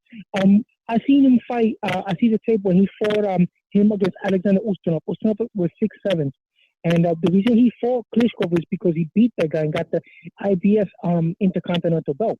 So he could box, he could move. He's a little. He I'm not gonna say he's an elite fighter, but he's a little. He could box, he could move, and give him the opportunity. I mean, for the current crop, he's probably the most accredited and the best. Yo, first of all, Ustinov is only 6'7", okay, and he's nobody. He's nobody.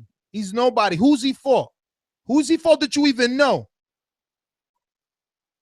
Well, he fought a couple of credible fights. He fought that guy, that David Tua. This guy fought David Tua in 2013. That shows you how credible he is. So, I would like to see him in a heavyweight picture. Get a title and defend it, and then match him against somebody else. Maybe Tyson Fury in the future. But also the other fight with the Indongo kid, he was a good fighter. Suleiman, that was your round, man. Thank you for calling in. We're gonna get to Alex Lemon. What up? What's going on, Boxing Voice? Hey, Ness, I was at that fight, man, the Jose Ramirez fight, man. That shit was electric. I'm telling you, man. Timothy Bradley was there. Gabriel Flores Jr. was there. And, you see the eye. I mean, you watched the fight. So about the eye test, I mean, did you see the talent that I've been talking about? I mean, I got to see more, to be honest. Kinda is a guy that, like I've said before on Thursday, we only seen him that one time on ESPN. Ramirez looked good. I said to people, you can see the, not resemblance, but like the effects of working with Pacquiao, the way he was doing like the stomping. I don't know if you could see that from wherever your seats were at, but like he was like stomping and doing a lot of in and out.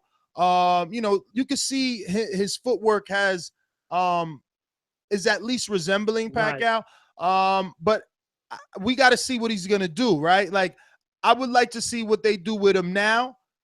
I see him selling, 13,700. Danny's doing that with Zab Judah in the Barclays. Like, this kid did that with nobody. That's insane. So, like, I want to see what they do with him, but it's a dangerous world for him because I know you're high on him, but like he's at 140 pounds. And if he gets a title, he's going to have to defend that title or unify that title with Terrence Crawford. And man, that's problems. Mm-hmm. I mean, I think he's still green. I think he's still green. He needs, like, we haven't even seen him in there with any legitimate 140-pound names that we know. Like, he might need a Lundy, right, which is not even a true 140-pounder, but, get him like a Lundy, get him like a Beltran, get him Lucky Boy probably can't make 140 at this point. But, yeah, get him maybe Anthony Peterson moving up to 140 from 135. But he needs some names, man. But he's on the brink with all those fans. They're going to get him a title shot soon, I bet. Right. Well, he asked for Mike Alvarado. Mike Alvarado declined to fight him, and he said next he wants Ricky Burns, and then he said his ultimate goal is Terrence Crawford. So yeah, I seen that for him in his future. I seen that in the post fight that he wanted Ricky Burns, and that's a good fight. I don't know if he could win it though, man, because we seen how good Ricky Burns looked versus Omar Figueroa. Omar Figueroa is a multiple division champion, right? Am I right or wrong on that one, Steven? I think he's one division, or did he get it one at 130 and 135 or 130 and 140? But I believe he's only held a title in 135. I'm about to double check. All right.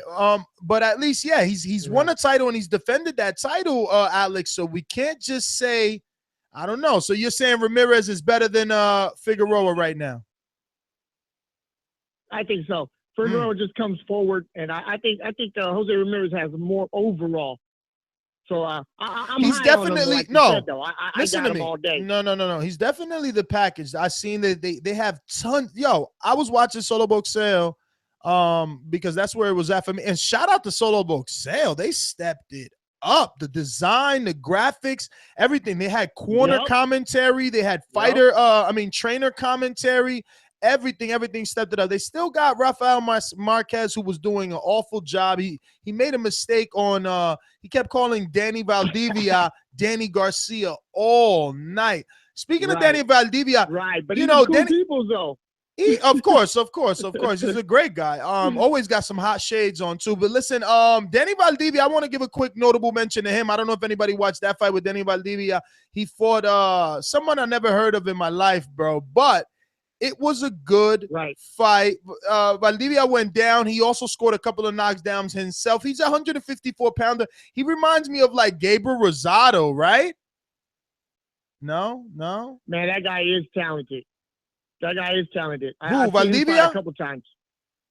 Yeah, Valdivia. Yeah, man, but I don't know, man. He Carlito overcommits, Madera. man. I've seen him fight a couple of. Oh yeah, Quilisto beat the shit out of Enrique last night, right?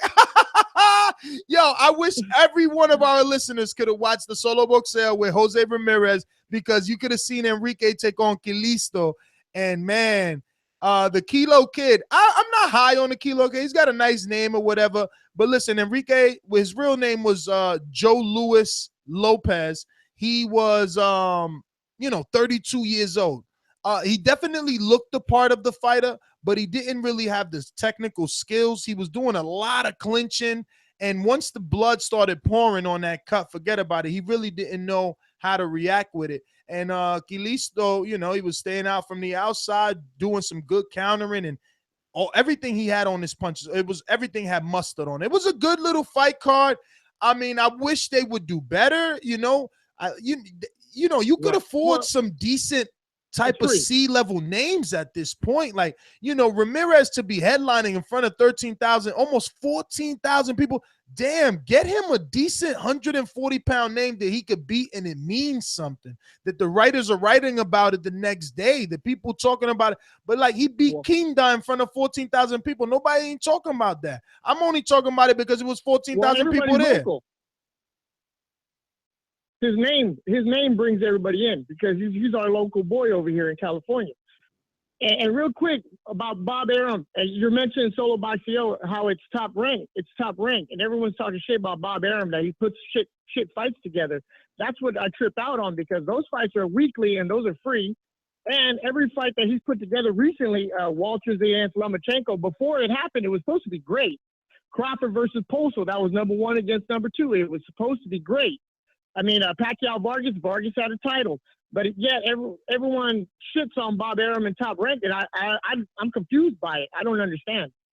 And my last thing, Triple G versus Jacobs, it's a pay-per-view worthy. I'll pay for it. Jacobs' WBA title, he's had that for a couple years now. And the brutality that Triple G brings, I'll pay for that all day. Great show. Ness, thanks a lot, man. Thank you, brother. Thank you for reminding me to set my DVR, even though I had it set, but you reminded me to watch it. I wanted to make sure that I gave you that time and watched it, to give you my thoughts. I like Ramirez, man. So many commercials on him during that telecast, too. They're really invested in him 100%. Solo Boxeo was running numerous commercials for him during the fight. Let's get back out to these phone lines. Who we got here? Yep, that was me really fucking doing Vanilla Ice. Yeah. Yeah, what the hell was that? Is that real? Did you really do that? Hey, Steven, I uploaded that for you. Test it.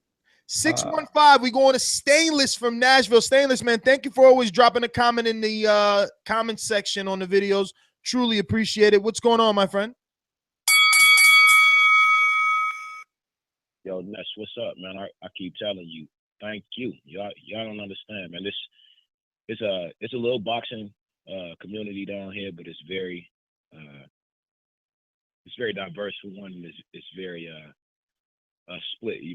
There's a lot of distance between us. So there's a few of us down here who actually listen. I'm probably just the first to call in, and we do appreciate it. It gives us conversation. It's 2 or 3 people at work I know who watch this. I mean, so we have conversations. We don't always get all those fights down here. So sometimes it's good to hear commentary and be kept up to date, And This is the second call I've had, and I again have to give some kind of esteem or take the side of MD, but it's nice to have somebody who doesn't always have your certain perspective. It gives you, Ness, even you at times, take a biased approach. When I know that you feel, even in Danny Garcia camp, for instance, I know that you're a Danny fan, but you play devil's advocate on that side, and it's good to hear stuff like that. I didn't get to watch the fights this weekend. I actually did a show, so try to catch those on YouTube. Or yeah, man, they're all out there too, man. They're all out there. You can watch all of them on YouTube. Very good quality. I watched most of them on Tiger Stream but I sent all the co-hosts links on YouTube.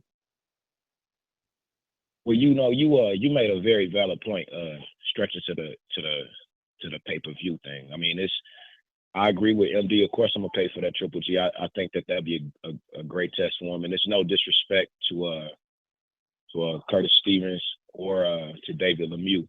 The two talented boxers as well, but Daniel Jacobs is I will put him just a little above the two of them, and he will be the true test for Gennady Golovkin at a middleweight to put any doubts out of people's minds, so to speak.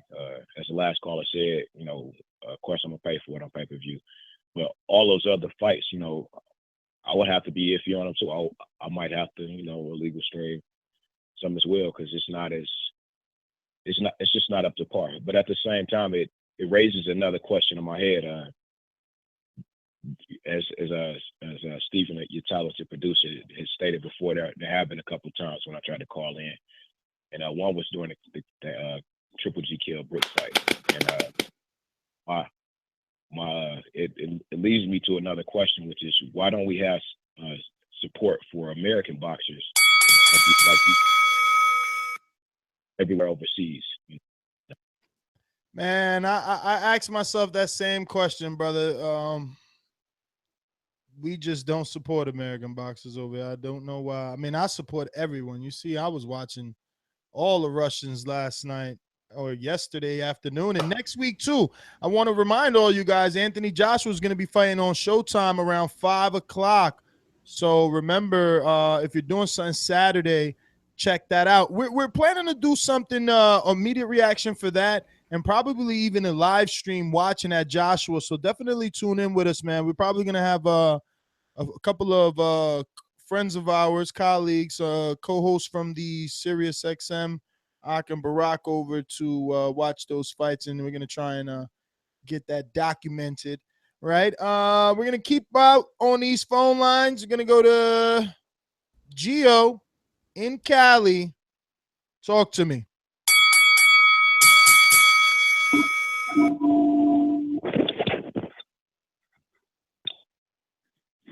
Hello? Talk to us, Gio. This is Mike Jerry, brother. Mike Jerry. Uh-oh, our producer slacking. Talk to us, Mike Jerry. 760, right? Yeah, 760. All right. So what's on your mind? Yeah, hey, I'm in the. I even tell Ness is, and I told Ness I've been in this for years, and I said, but I'm in the Marine Corps. So, I try to put my brothers on and that, and my sisters also, to listen to the show and that stuff like that. And the last caller said about how we don't support our American boxers. And it's so disappointing because I just came back from Afghanistan, and these pay-per-view fights that's been put on TV, we weren't even able to see those out in Afghanistan. We weren't, we weren't able to see those and that stuff like that. But what we were able to do was go on YouTube, stream them, and see these type of fights and that stuff like that. So I'm not a big advocate for these pay-per-views as of right now because of what's going on and that stuff like that. And it's a lot of times that I don't agree with Ness, and there's a lot of times I don't agree with MD. But I think Ness has, I think it's a humble point when he says that with these pay-per-views that's costing $70, with the times that we are in right now, and you know, everyone doesn't have money to just throw out and that stuff like that, watch these fights and that stuff like that. And we talking about, let me speed up, Danny Jacobs and Triple G and that stuff like that. To pay that kind of money for this kind of fight and that stuff like that is kind of, I think it's ridiculous, you know. But for the hardcores, they're going to pay for it. But for the casuals, they're not going to pay for it. And it's not going to bring them towards our sport and that stuff like that. And then leaves them open to go to something different, whether it be not even football, but UFC or something else and that stuff like that. So I would just say this and that stuff like that. For the military community and that stuff, I would like for pay-per-views for $70 to go down to at least $50. Because military people don't even get paid a lot. You know, that's just a whole nother discussion. But we're talking about civilians and that stuff. They don't even get paid a lot. We're talking about truck drivers, and et cetera, and that stuff like that. Don't get paid a lot for $70 for people that aren't even stars in our eyes and that stuff like that. So with that being said, great job, guys. And I'm going to be tuning in every Sunday to Thursday. And keep it up, man. Hey, Mike, so was it easy for you to listen to the show out there when you were in Afghanistan? Absolutely. And also, you need to get yourself a Tiger Stream, homeboy. I mean, you won't. I mean, look, YouTube is great next day or hours after the fight, but you know, with a Tiger Stream or something like it, you would even like, you know, I know with Tiger Stream, at least you're gonna find HD streams, but with something similar to that, like a Fire Stick or something, you'll find some, you know, you'll find something to, you know, keep you guys at least watching some fights. But I just want to thank you, obviously, for everything you've done and for spreading the word amongst the brothers and sisters about the show, man. We truly appreciate you and your services, man, and we hope you continue to call into the show as always. Absolutely. Thank you. All right, Mike. Yo, you know, he made a good point. I honestly wouldn't.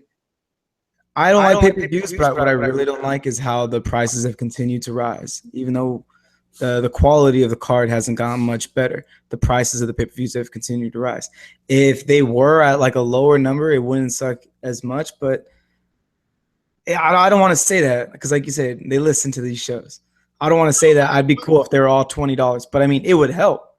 Well, it would help the UK boxing is community. about $20, right? So the UK got it right. Wait, that's it? That's all they're paying in the UK for their pay-per-views? That's what they say. I mean, something like that. Don't some of them call in here and bitch about paying the pay? Dude, if I was paying $20 pay-per-views, I wouldn't be bitching half as much. Let's go to the Snipe machine here. We got Russell. Hey, Russ. How's it going, Russ? What's up? What's up, Russell? Not much.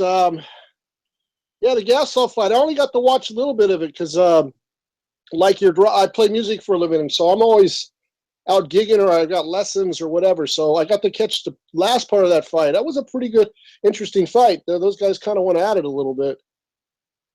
And I thought it was a really close fight. I thought the one score was a little wide from what I saw the last part of the fight. Yeah, it was a couple of judges had it like 116, 112, and one had it 116, 111, I believe. Right. And as far as the Triple G Jacobs fight being pay-per-view, I don't know. I mean, Danny's not a big draw. I would say no. And again, I don't get to watch the fights because I'm always out playing gigs and stuff, so it doesn't really affect me. But they should really drop the pricing. I think the UK has got the $20 for pay-per-views. I know that Brooke and GGG did like 500,000 buys. So they should really.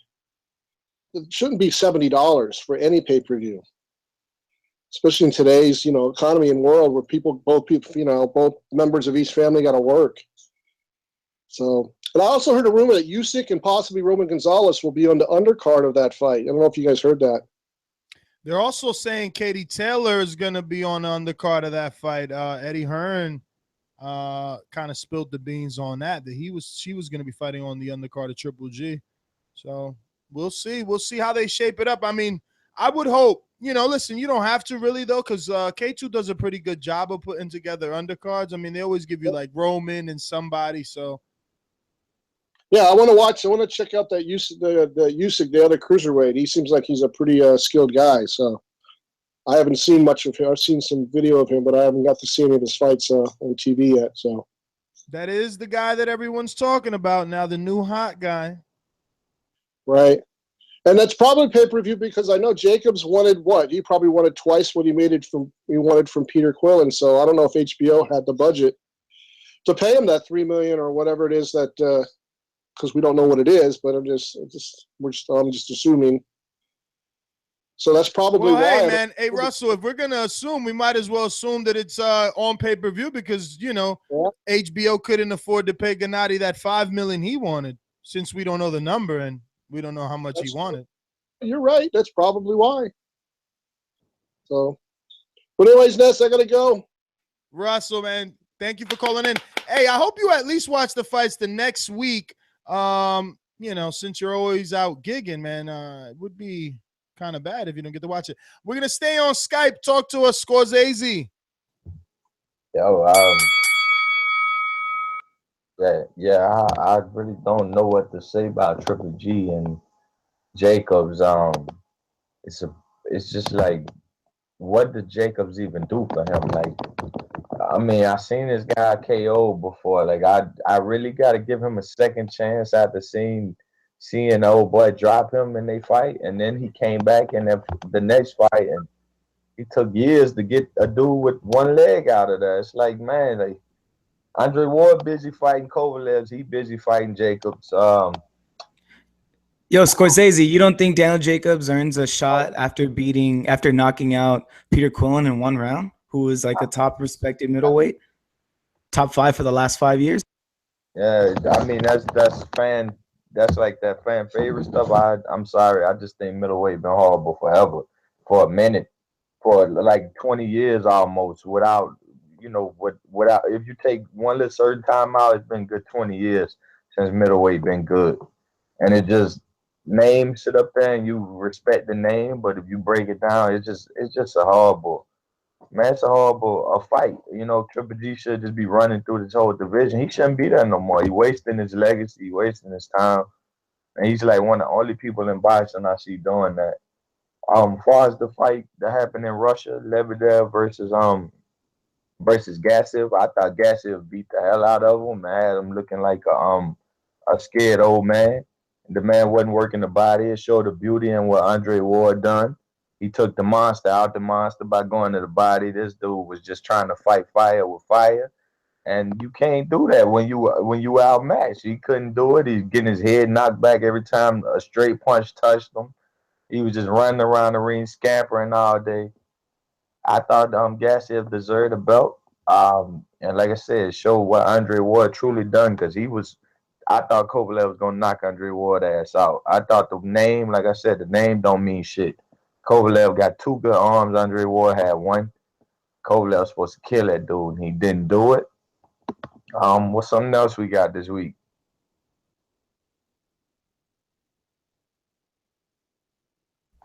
We're also talking about the Billy Joe Saunders. What do you think about Saunders' fight? Did you catch it? Billy Joe, I'm gonna give him a break, man. That man stood head to head with Chris Eubank and beat him good. And then the silver lining in the fight is that he normally fades, and he did pretty well in the late rounds to come on back and keep the fight, or at least make competitive enough for them to make the judges feel like he deserved a decision. What's the name ain't on here? He ain't interrupted no calls yet since I've been listening. MD ain't on here? No, he's not. And you know that was a 10-second clap, right? I figured. What's up? You snooze, you lose. Scorsese, thank you for calling in. We got to get back out to these phone lines. We're going to none other than talk to us. Oh, yo. Give it a bow. Yo, Scorsese made a good point, man. 160 middleweight, historically, for a lot of years, it's not really been real flashy division. So, I mean, yeah, you want to know what's really crazy? It hasn't been a flashy division yet. He finally gets one fighter that's worth talking about, and he wants them to move out of it. Crazy. I ain't co-signing that, but I'm co-signing, the middleweight thing. But I mean, it's terrible that Jacobs and Triple G is going to be on pay-per-view, because if that fight was on regular HBO, I think that would do so much for the sport. Pay-per-view, you know, that's the business end of it. I'm gonna get it. You know, I'm fire sticked out now, so you know I'll be on it nowadays. But for the most part, man, terrible. But yo, at the end of the day, excuse me, I'm gonna keep it short. That fight, Triple G wins that fight. We got a bunch of good. I didn't catch any fights this weekend, but we got a bunch of good fights coming up this weekend. And I can't wait for Thursday's show, fellas.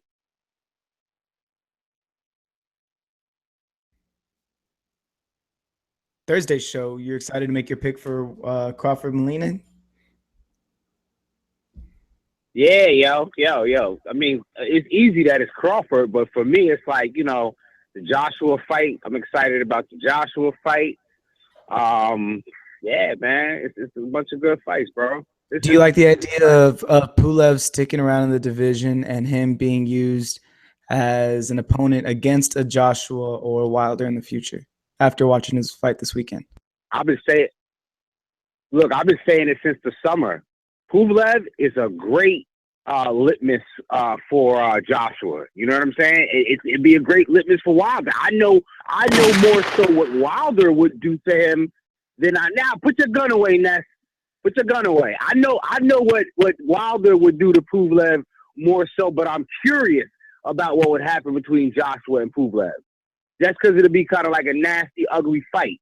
I already know Wilder can get there. You know what I mean? So, yeah. I'm not that I'm big on Pulev, but I like him as a gatekeeper.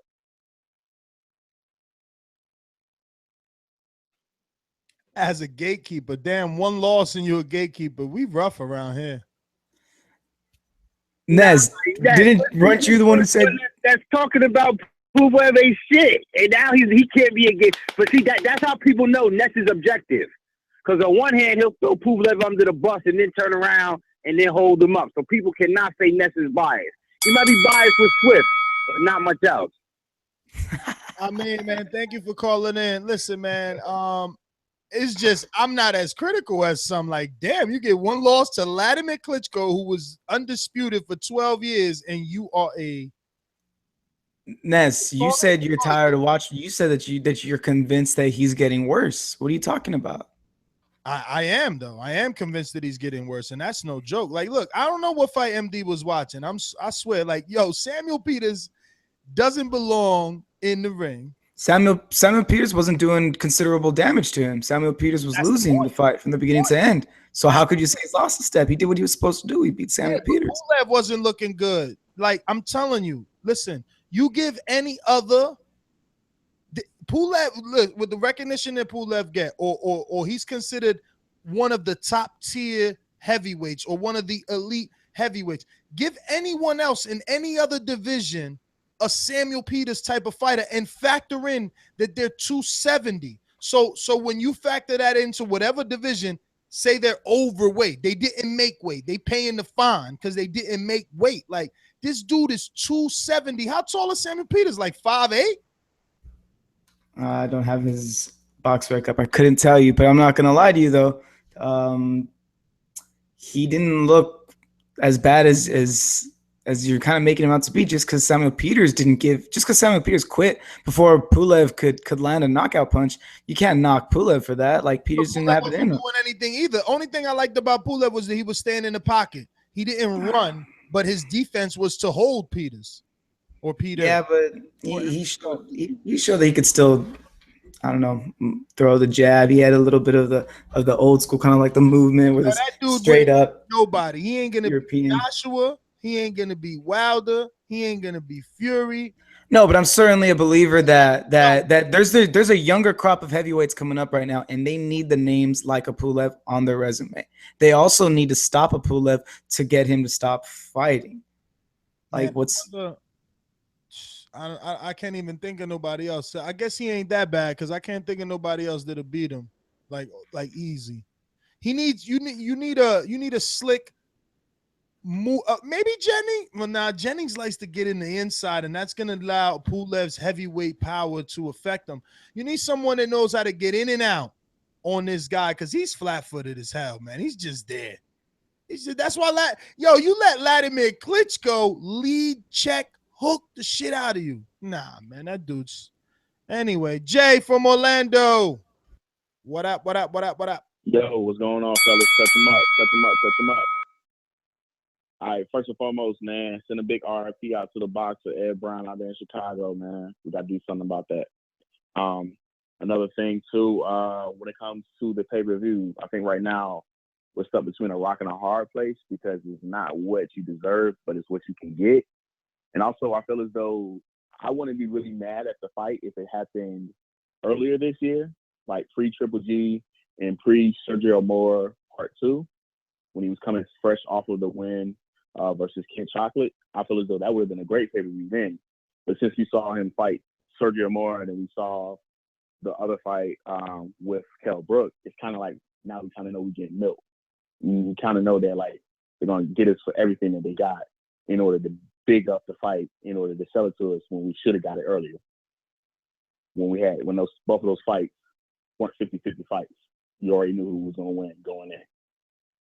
So that's how I kind of feel about it. I didn't watch any of the fights this weekend, but I definitely check them out on YouTube. Just let me know if y'all one fight that y'all would say that I need to definitely watch this weekend. Man, definitely watch. It depends on how you want to gauge it. Is it relevance? Mm-hmm. Like, oh, I should definitely watch this one because he's gonna be in a significant fight soon, or I should definitely watch this one because he's the goods, or I should definitely not watch. I would say the goods. Watch it for the goods. For the goods. Well, the only one, Gassiev versus Lebedev is the. Yeah, that Gassiev Lebedev fight. From what I'm reading, I haven't seen it yet myself either. But that one's from what I'm reading, it said that Gassiev came through a tough war with Denis Lebedev. Yeah, it was. He had the title changing hands in a split decision. It seems like the challenger took it to the champ. Lebedev has been around. He's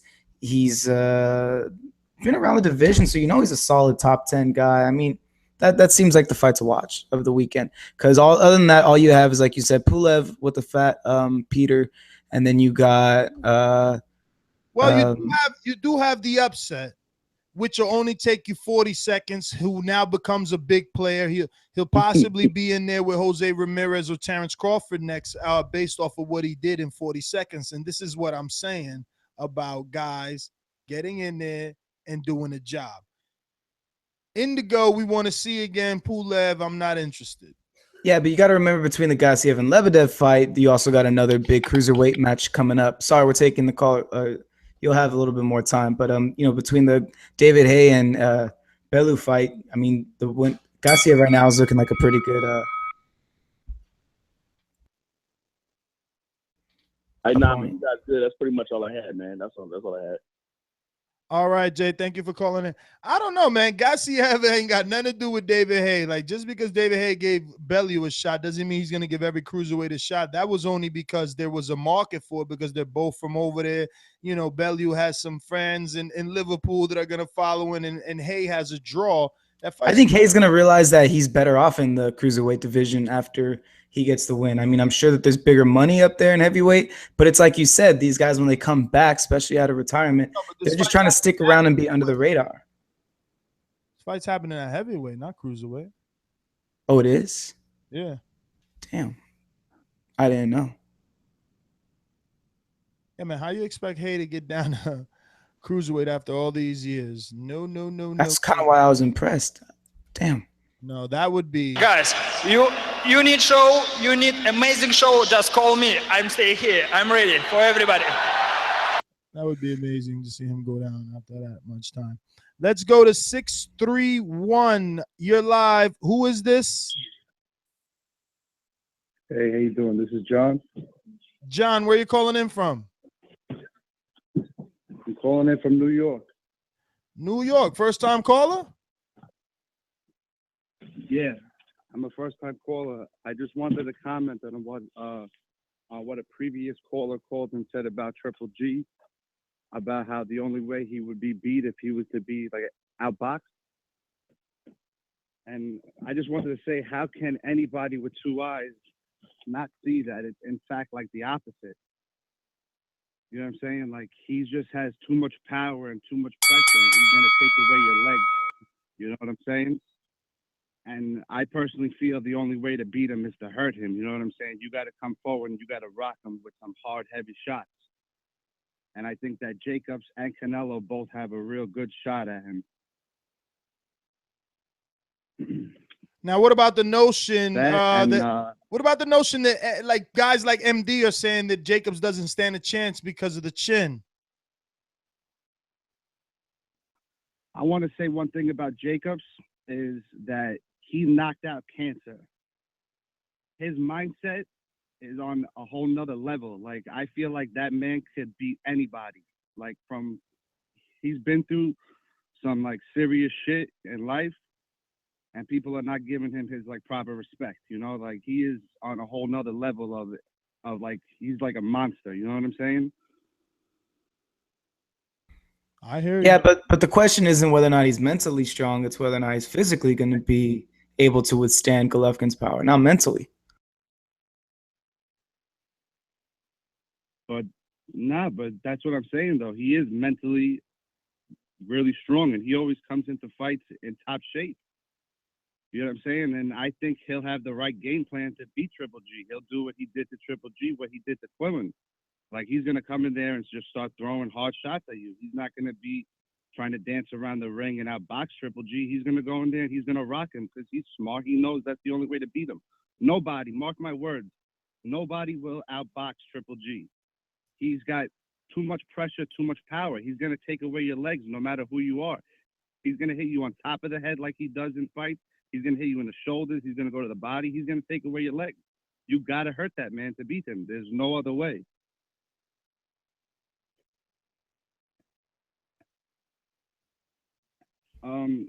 I don't want to comment on just like the pay-per-view fights in general. I think pay-per-view is so bad for boxing.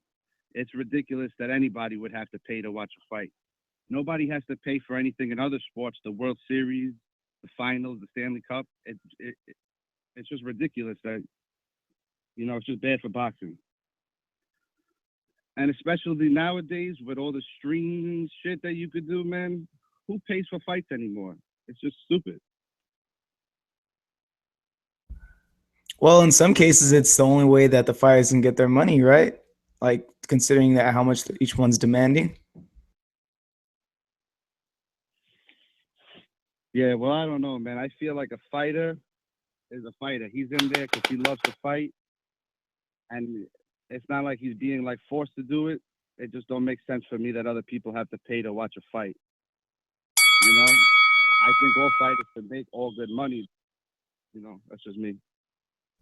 John, thank you for calling in, man. Usually we have a tradition around where we give you this first-time caller intro, but you didn't even seem like you were into that. But let us know if you do call back.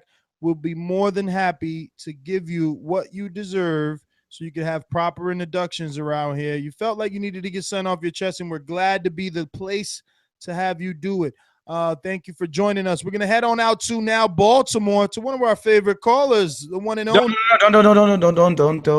Wait. You got to. This is why I'm here, man. Just let me just ease back, relax, take it easy. This is the last 45 minutes of the show. Put it in neutral, all right? Producers got you. We got Compa de los Ángeles, our boomeranger, on the line. Compa, what's up, brother? Hey, what's up, Boxing Voice? What's up? Yeah, who got you? Who's got your back? Who's got your back? What up, MD? Compa, what up? Producer, baby, you already know. Nothing. You already know nothing but smooth sailing. Good looking out. Hey, yo. Hey, man, I just want to say, man, I'm excited for the fight. Triple G Jacobs. I don't care that it's pay-per-view as long as they fight. And that's it, baby. Let's watch the best fight the best. Pay-per-view or not, let's do it. Golovkin Jacobs, March is going to be a fucking badass year for boxing. And that's it, Boxing Voice. Good looking out. Compa, you the man. Thank you for calling in. Is it safe now, Steven? Yes, sir. The coast is clear. All right. Now we're going to Baltimore. Yeah, now we get to work. Baltimore, gentlemen, the gods will not save you. What's going on, yo? This Wood, yo. What up, Wood? Nothing personal about that. It's just, the Patreon gotta get to. No. I don't take shit personal like that. Yeah, I was calling talk. I heard I ain't see it firsthand, but I heard Billy Ho got his ass stomped out by a bum. But is it all right to talk about other topics, or y'all staying on the topic about Danny Jacobs and his and the GGG nigga? Nah, we got other things. We were talking about Gassiev versus Denis Lebedev that happened in Russia. That was a great fight. Obviously, the Eduard Troyanovsky knockout, that was huge, being as though everyone thought Crawford would duck him.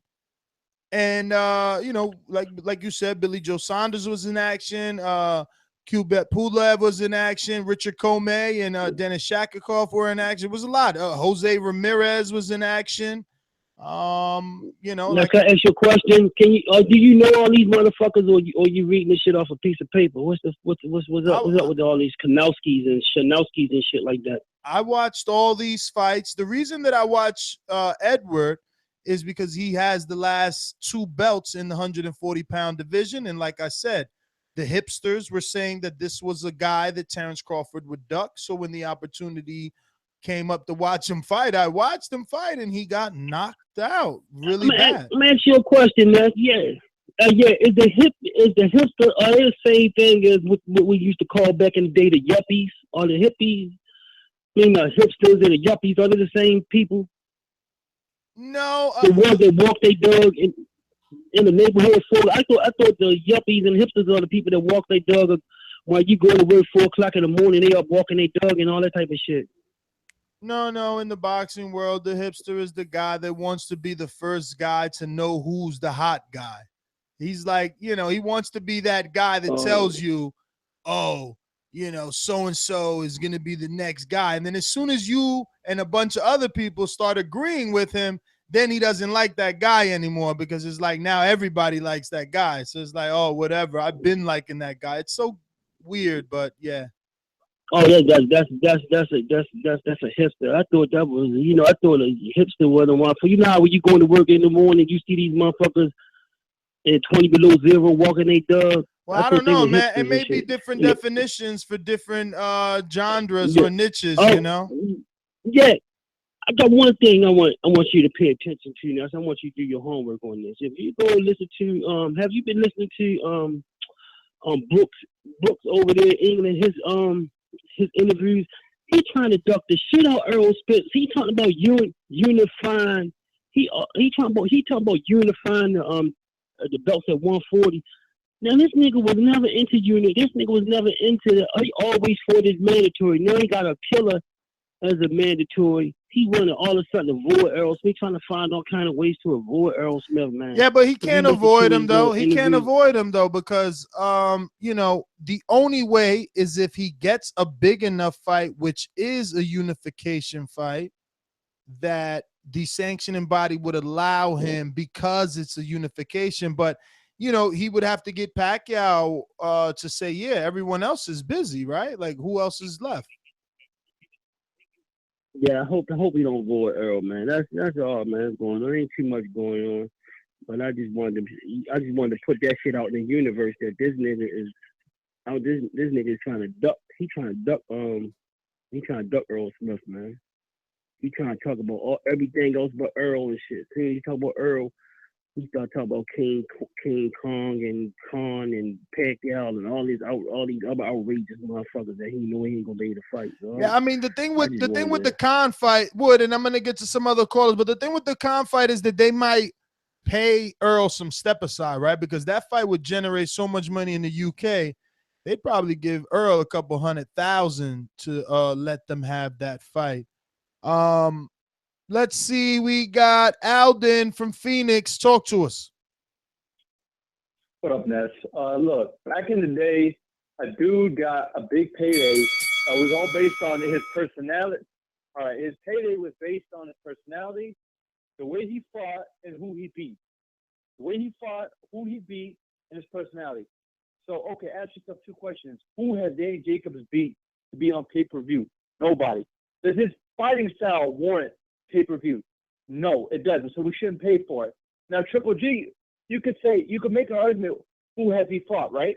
You could say, who has he fought to, so someone paid $70. But at least he got the fighting style that makes you want to pay. Just like when Mike Tyson used to fight from tomato cans, people were so excited because they want to see what Mike was going to do to the opponent. Because what's happening now, Ness, is fighters are getting paid. They ain't getting paid for their work. They ain't getting paid for their personality. And they ain't getting paid for their fight style and who they beat. They're getting paid is, how much is someone going to pay me for this ass whooping? And that's what it is, man. Who's going to pay me the most? That's what Trump Luke is doing.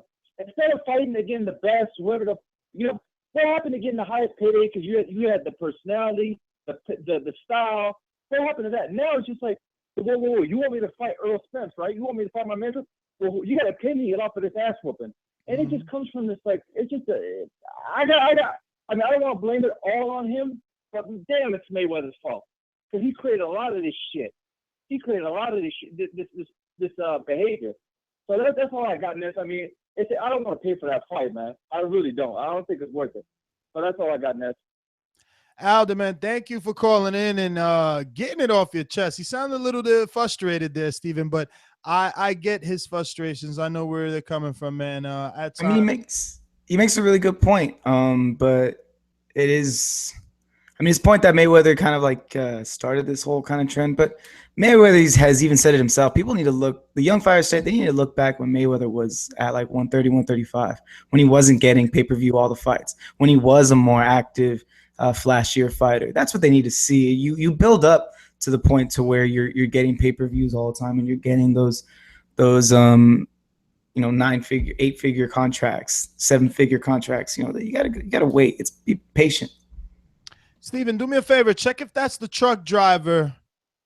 If not, we're gonna put it in gear. That being said, yeah, man, it sucks. It sucks that we have to wonder which fight is worth our money. Like one of the other callers said, I'm gonna pay for it regardless because I gotta discuss it, and I just can't stand ugly streams, to be honest with you. But let me see. I'm gonna get you 651. You're live.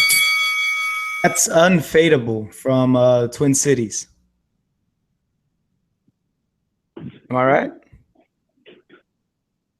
You guys hear me? We hear you, brother. That's you though, right? Unfadable? Yo, I want to call it. Yep, it is me. I wanted to call in last Thursday, but the Cowboys was playing the Vikings, so I was at the game. I wanted to talk about the pound for pound for Lomachenko. Lomachenko, I mean, obviously he passes the eye test, but I think his 2 wins over Rocky Martinez and Walters, it doesn't put him in the top 5, but he's definitely in my top 10. My top 10 would go Andre Ward, number 1, Sergey, number 2 for now, until they fight again, clear it. Number 3, I'll go Roman Gonzalez. Number 4, I'll go Gennady Golovkin. Number 5, I'll go Pacquiao. Number 6, Terrence Crawford. Number 7, Canelo. Number 8, the winner of Thurman and Danny. And then I'd have Lomachenko at number 9. And then Rigondeaux at number 10. And then for Daniel Jacobs and Gennady, I think people are selling Jacobs short. He has a very good amateur pedigree. He was a 3-time Golden Gloves champion from New York City when he was amateur. He's even trained at the Wild Card gym with Roach before, and Roach said that he's very underrated and he has good power. We might not like it that it's on pay-per-view, but I think it would sell better than Andre Ward and Kovalev. I mean, Andre Ward and Kovalev sold 160,000 buys. Gennady versus Lemieux sold about 150, but now Gennady's even a bigger star. He's got endorsements from Apple, from Jordan Brand. He's been on ESPN's First Take and Sports Nation, so he's definitely getting more exposure. But I still think that Gennady will beat Jacobs just because he's got the power. And then the September super fight, Gennady and Canelo, the 50-50 fight. I think some of you guys are selling Canelo short. He's got a lot of experience, almost 50 fights. He's seen many different styles, and he's faced adversity and come back from 4-2 in the ring. So he's definitely got the better hand movement, combinations, head movement, upper body movement, his defense is slick. He can roll off punches and counter. But Triple G, he's got the better jab, better footwork. He cuts off the ring. He doesn't chase you, and the power. And both of them like to attack the body. Canelo knocked out Liam Smith in the 6th, 7th round with the body shot, and Triple G's done the same to Matthew Macklin when he knocked out Matthew Macklin in the 3rd round with a left hook to the body. So that fight's 50-50, and I hope we all see it. And shout out to PPV. I'm gonna be joining the Patreon later this week, and hope to call in on Thursday. Peace out, brothers. All right, Unfaded. Thank you for calling in, brother.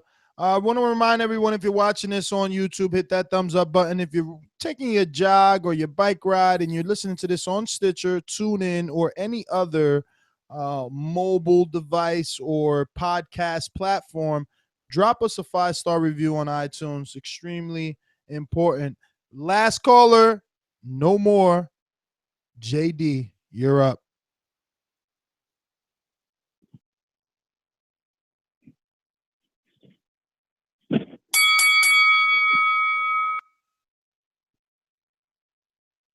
Yo, I just gotta say real quick, everybody talking down on Daniel Jacobs.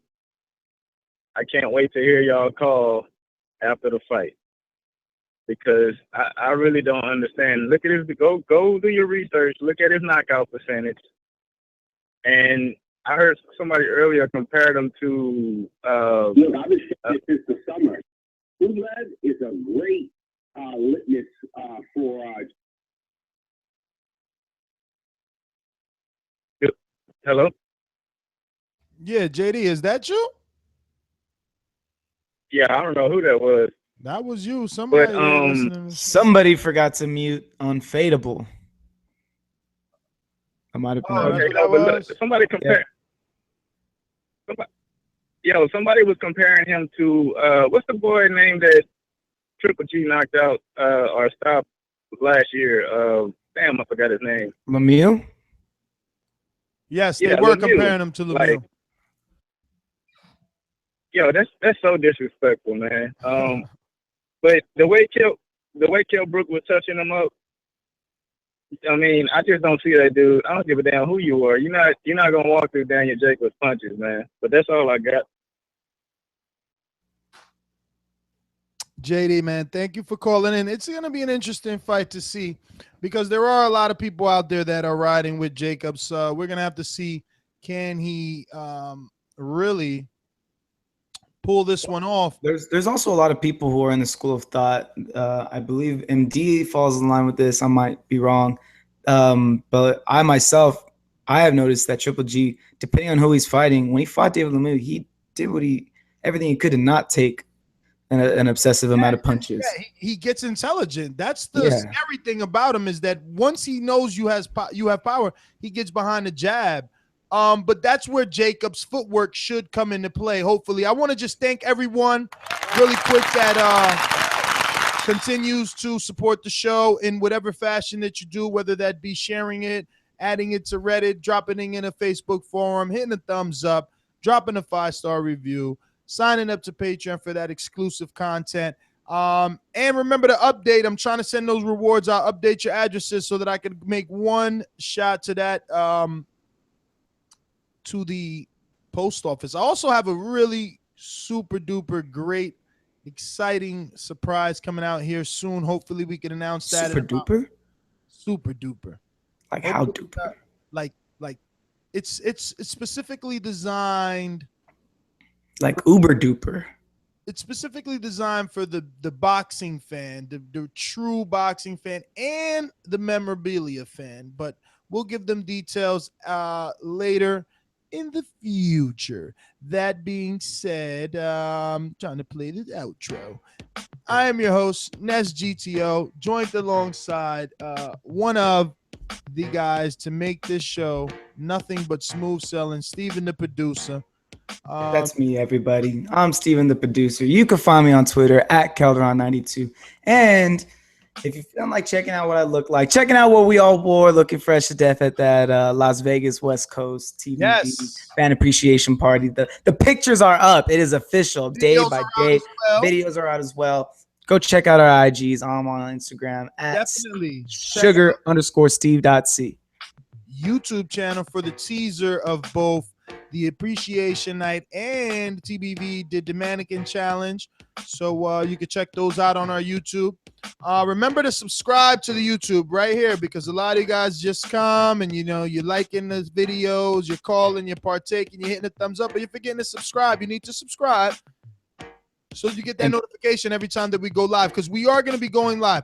We want to try and do some sort of wrap-up show, maybe our top 3 fighter of the year candidates or fight of the year, something special to wrap up the end just when boxing starts to take a dip. Just yet we don't need to do that since we got a big fight coming this weekend, but pretty soon here it'll start to dip, and that's right when we'll come in with the like an end of the year show, like an end of the year awards, TBV's end of the year awards, kind of end of the year kind of assessment thing, put it together. We also got to do a couple of on-demand shows. Remember, you can also cater your own show, however it is that you want it. Split decisions if you want 2 guys to go up against each other. Remember, you can do all that. Just head on over to ThaBoxingvoice.com and / obviously the on-demand. Once again, thank everybody for tuning in. We'll be back Thursday or before. Hence, again, why it's important that you subscribe to both Blog Talk and YouTube. Steven, any final thoughts, man? Steven, when you gonna make that trip to Virgil? He's been calling me too and texting. Oh, yes. Yeah. Is Virgil there on Sundays? I was gonna go out there today, but I figured he probably takes Sundays off. Thursday.